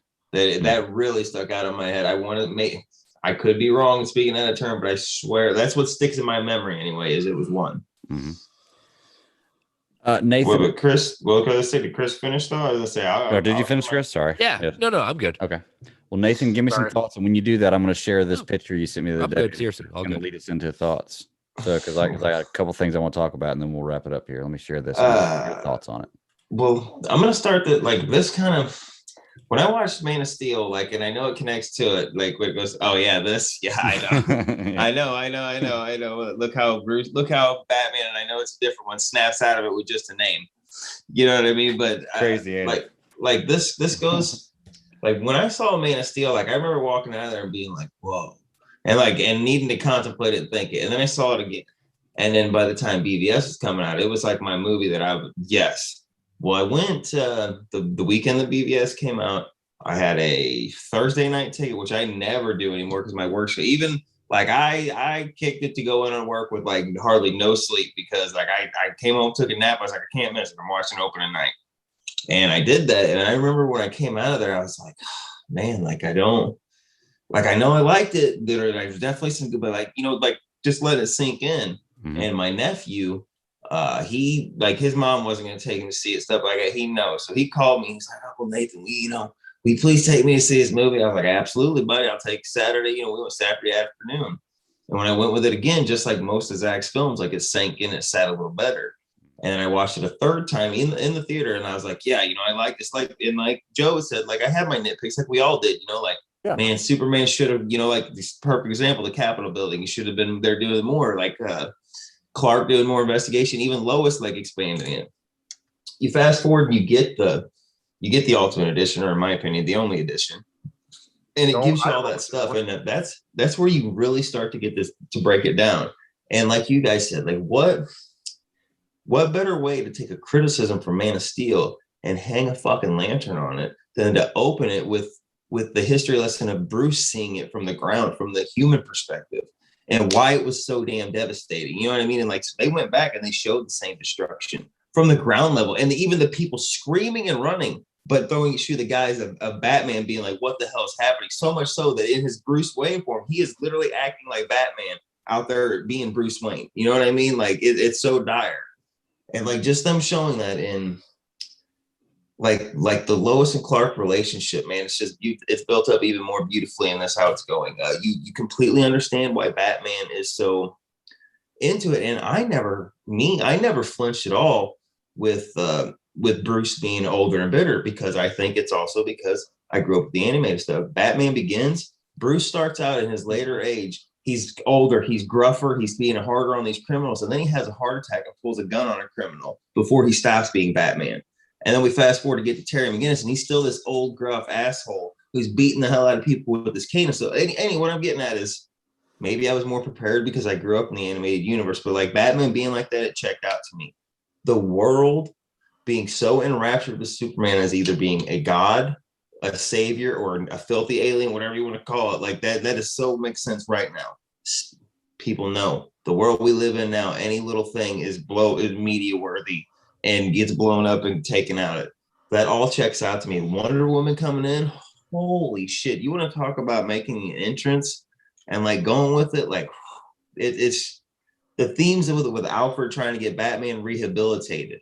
You know what I mean? Like it's just seeing these two iconic characters coming from different perspectives, and then like just the team up to come through to take out this unbearable, like, I don't know, this movie, I love this movie. I love what it stands for, like the themes, how it falls through, all these characters get their story, and it's just, I don't know, I just really love this. I just really love this movie. It just really spoke to me. And like I said, with every Snyder, the more I watch it, the more I get out of it, and the more I find something new, or a new way it connects with me, or a new way I look at the scene that I've seen 1,000 times. You know what I mean? Another one of my gripes, and it's a minor gripe, was when they showed Cyborg and Flash and Aquaman. The placement of that I always felt was off. I felt like that could have been a mid-credit scene or just before the credits scene. Like, perfect example would be Bruce going in there and clicking on the button and watching the videos.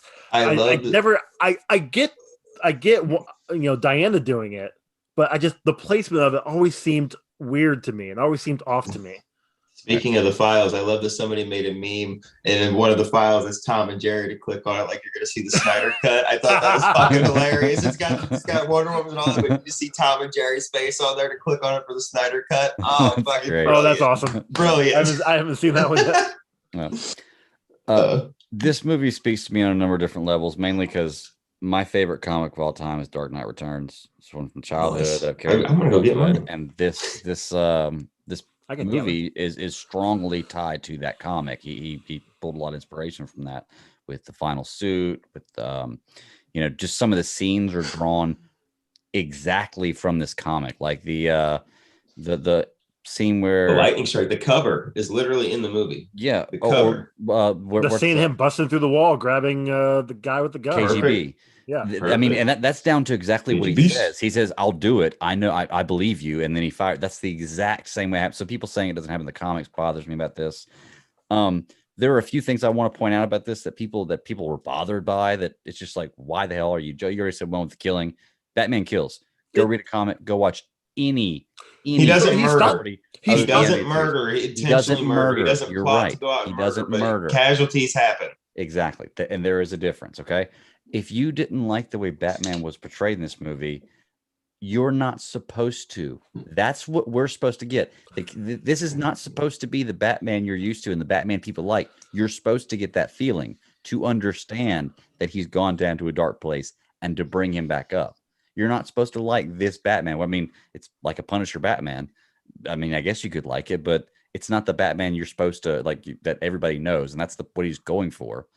I don't like people getting mad about the branding. Like, oh, well, he branded him. And that is why people are going to love Zack Snyder's Justice League, because at this point, redemption, it's going to complete that story. Bruce is on his way up. Yeah, exactly. And that's the point. It was a story that was going to progress over a bunch of movies. You had to get to that point to get to the resolution that people were wanting. The branding thing bothers me. People are like, oh, well, he brands them. What kind of Batman is that? I could think of a lot worse things Batman could do to a criminal, especially somebody who's trafficking people, which, by the way, is slavery. Like trafficking people. I could think of a lot more things he could do. Like sex labor, like forced sex labor. Like, come on, not only slavery, but like forcing them to literally you do that with their like, come on, man, like that's some pretty shitty stuff. You know what I mean? I got no remorse for those people. Yeah, and then people are like, well, they go to jail and they get killed because they have the brand. Well, maybe they shouldn't have been doing what they were doing. If only there was a way to avoid that. If only there was a way to avoid going to jail for sex trafficking. Oh wait, be a good fucking person and not do it. That's they're being killed because of Lex's manipulation. Like it was all plot. Yes, but also I just want to say that's always my favorite when they're like, but they're going to jail or you had to do this. If only there was a way to avoid that. Oh wait, there is. Don't commit a fucking crime. Yeah. For real. But also another argument that I hear all the freaking time on Twitter is Zack Snyder doesn't know Batman. Have you seen that fucking warehouse scene? Yeah. Has anybody seen that warehouse scene? It is the most accurate Batman on screen. Pattinson might give it a run for its money, but as of right now, you are correct. Yep. Yes. Plus, I mean, okay, what Batman? I mean, are we doing the modern day Batman? Are we doing the original Golden Age? Like this is true. Batman 66, the bang zoom pals. There's so many different interpretations of Batman that everybody has the one they like. No, Joe. No, there's only one Batman. It's the one that lives in my mind. And if it's not exactly what I see on fucking screen, I hate it and I want to cancel it and it's over with. It's terrible. Even so, even if you say that, say, oh, I only like Scott Snyder's Batman from New 52. Yeah, this is that Batman.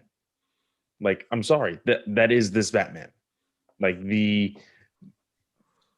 things that Zach has put into his movies, especially that fight scene. Like, you can't sit here and tell me now. Of course, I understand Nolan put like there was. What he did with Batman was phenomenal. What he did with The Dark Knight, phenomenal. Agreed. Yeah. Batman Begins. Love that trilogy. You're never going to hear me shitting on it. Is the best Batman origin in my mind. Batman Begins. Hands down. Hands down. Yeah, I could say that. Best Batman origin, yeah. But in the sense of how I pictured Batman fighting a full-on army, that right there. BVS. Yep. Mm-hmm. Yes. Yeah, that's one of the biggest points I hear about the Nolan trilogy is the slow fight scenes, and it is true. The fighting is better in the warehouse scene, I think, than any of the Batman. Even the touch that Snyder put into it where the knuckles of Batfleck's suit are brass fucking knuckles. So when he hits you, not only is he a big goddamn Hulk, he's literally, there's a good chance that, like in the comic books, he's gonna knock you out with one punch because there's literally brass knuckles on his knuckles. You know what I mean? So if he's fighting a group of guys, he can literally just 1-2, wham, wham. That takes 2 guys out because you already got the monstrous Ben Affleck as a huge Hulk plus brass knuckles on there. That's a lethal combination to where you can take somebody like that and control the situation. Let's see. We touched on this earlier about how the newscasters were reacting to Batman. There's the one scene, or not to Superman. There's the one scene with Neil deGrasse Tyson and all that people are thinking, and they're explaining religion and what people think in this and how we're portraying ourselves on him, that maybe he's just a guy trying to do the right thing. And that's exactly what it is. He's not a god. He's just a guy trying to do the right thing. And I love, because that is the real world conversations we would have if a situation like that ever did arise. It's not going to be, once again, I don't want to knock other franchises to bring this one up, but that's so I'm not even going to bring that. That's how it would be in my mind. It wouldn't be a reaction of let's hunky door work together all the way, you know? No, like they wouldn't be Toy Story. You got a friend in me, right. And we're all just gonna get along. That's not gonna happen. Never. If you think that's gonna happen, I'm gonna say what Zack Snyder would say: wake the fuck up. You know what I'm saying? Because you're living in a fantasy world. And the last point I want to bring up about it is the Lex and the helipad scene. I absolutely love this scene. I love the acting chops from Henry Cavill right there. When you see the pictures with his mom, you know, him saving Lois to get up there. I love Jesse Eisenberg's acting in this part right here, and it touches me on a personal level because just the dialogue and what he's saying. You know, nothing can be all good and all powerful, and there's a lot you can take from that, but it speaks to me on a different level. And that scene for me is just amazing. And it's in the movie, I was wondering where it was going to go from that point. So like, I didn't know really at that point, was Superman really going to go try to kill Batman? I mean, you find out immediately afterwards, no, he's going to try to talk to him. But in that moment, I'm like, oh, is he really going to go kill Batman? Like, dude's got his mom. He might really just go do that. So, yeah, I love that scene, the Lex and the helipad scene. I've heard of a couple of different podcasts breaking down specifically that scene, and it's just such a great listen to some of I will say the scene almost right after, or technically right before, when he's saving Lois. He says, what does he say? He says, like, is no human good, or something like that. Talking about like the disgust that he has for like what Lex is doing, and possibly like the involvement with like Batman and everything else. Wasn't that right after just before he leaves to Gotham? Yeah, I think it was. No human stays good, or something like that is what he says. And when he's leaving, or when nobody stays good, or when he has to go to bat to go. Yeah. Okay, that's the scene you're talking about. Yeah. If you see the look on Cavill's face right before he flies off, that is the like non-verbal acting from him is amazing. I that is one scene that I will always remember from the first initial view of the movie. That was something that I immediately pointed out to my wife after we saw it, is you can see the disgust on his face after having that encounter with Lex. Yeah. And there are certain actors I feel that are like that they do so well of acting without even speaking. I can read his face and figure out what he's saying or his emotion. Oddly enough, John Krasinski, same way. He's a great emotional actor. I can look at him and be like, oh, I can tell exactly what he's thinking just by his facial expressions. You know, but some of them are like that. Yeah. I'm trying to think. Is there any other scenes y'all wanted to point out that were really, go-getters for y'all? I love the Bruce and Clark meeting scene at Lex's party. That was so well put together because you get to see Diana and Bruce and Clark all in the same scene, and they're all kind of interacting with each other without really knowing they're interacting with each other. And I love the actual first meeting of the two, Clark and Bruce, or Clark, talking to each other. Yeah, but the was it Jimmy Kimmel that kind of ruined that? Kimmel, yeah. Well, I wouldn't say it ruined it. I thought they did a pretty good job. But I enjoyed it. They had fun with it. That popped in my head every once in a while. Yeah. Live rent free. the Fortress of Solitude homage with Jonathan Kent really sticks out for me with his, going through into all that, calling his mom for advice. You know what I mean? Just that wasn't in the theatrical cut. The calling him mom for advice, was it? We're talking about the Ultimate Edition. Yeah, you said we were talking about the Ultimate Edition. Yeah, so. no. I'm just saying it wasn't. I was just pointing out that wasn't in the theatrical cut. That was just the Ultimate Edition. Yeah.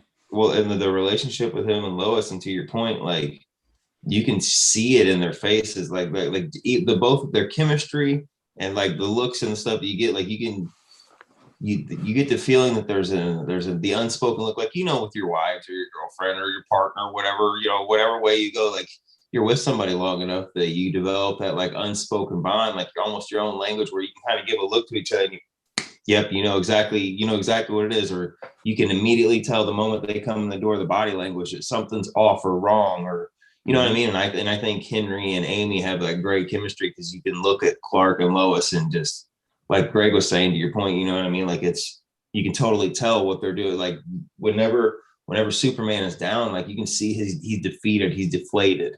When Amy Adams, Lois Lane's scared, or when she's nervous or whatever, it just all reads through, so I don't know. I just like I said, these movies to me personally speak to me, and I cannot wait. And I'm so thrilled that in 6 days I get to complete the Superman trilogy. And even if that is all we get, I am going to be content and happy. I'll always want more. Don't get me wrong. Like I said, whether it be full on live action continuation, animated movie continuation, or graphic novel, I will always want that. But if I don't get that, like I will be content with this. I finally get to have, we don't leave it with Superman dead. We don't have to have that joke of a 2017 movie with, you know what I mean? Like at least we get this, and I can be happy, and I can watch that all together and watch, you know what I'm saying? I'm just always going to be grateful to have this, because even if if they make 1,000 movies that I don't agree with, or they go in 1,000 different directions I don't agree with, and this and that, I can at least have this to always look back on and be like, yeah, this is mine.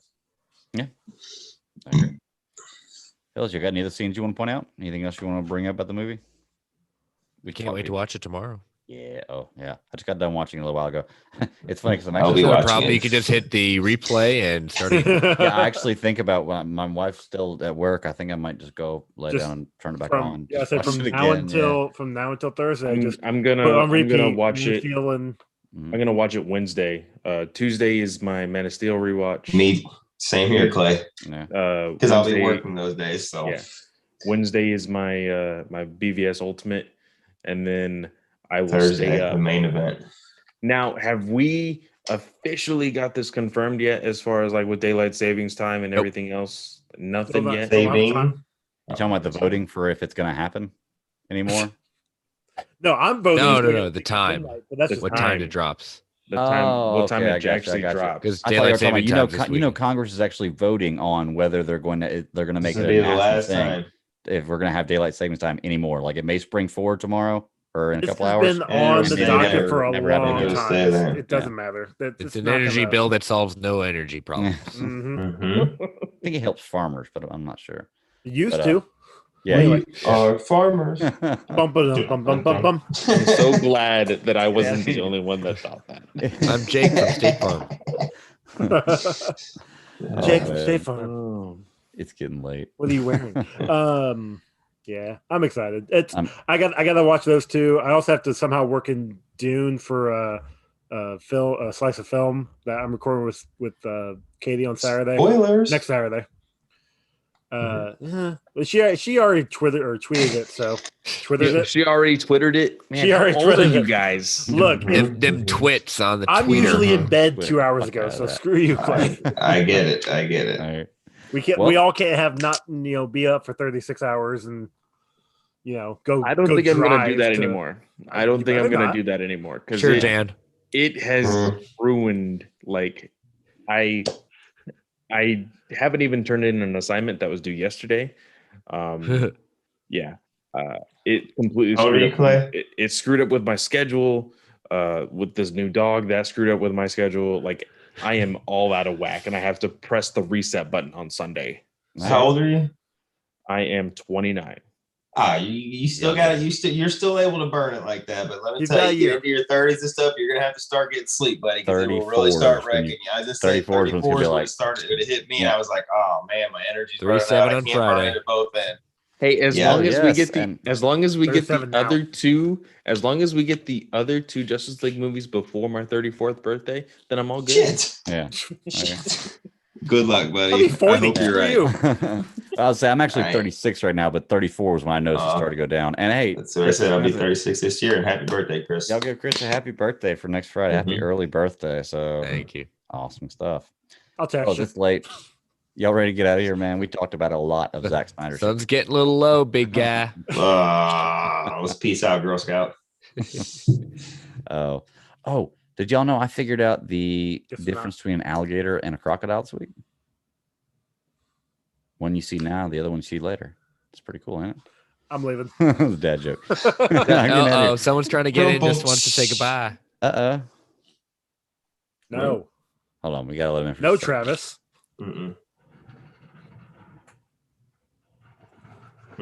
Is he gonna come in? There he goes. Then everyone leave now. Boom. Right. All right. Everybody go. Everybody get out before he comes in. Into an empty room. Oh man, Travis, isn't it like 2 o'clock in the morning? Like 3 in the morning? Yeah. I've been working on an Excel assignment for I want to say 5 hours, and I'm still not done. Jesus, dude. I'm right there with you, dude. I'm not done either on mine. Glad I'm not in college. I have most of it. well, this doesn't have to be done because it's not due until next Friday. Yeah, but you're busy come Thursday. You got a test on Tuesday, so yeah, and I got a test on Friday, but it's an easy test. It's a cakewalk test, but this assignment needs to be done because it's going to take up too much time, and I'll end up not enjoying Zack Snyder's Justice League. So I'll have it done by the weekend, but it was rather sad to listen to you guys talk about all that stuff and not be able to join. I was like, oh, come on.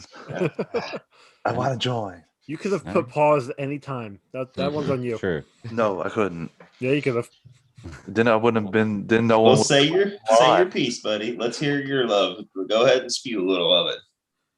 Oh, I've spewed it enough. Everyone knows it's my favorite movie ever. So I just wanted to get on to say the thing that I say daily to Chris, which is I'm extremely excited for Zack Snyder's Justice League. I can't contain myself. Every time I think about it, I touch yourself.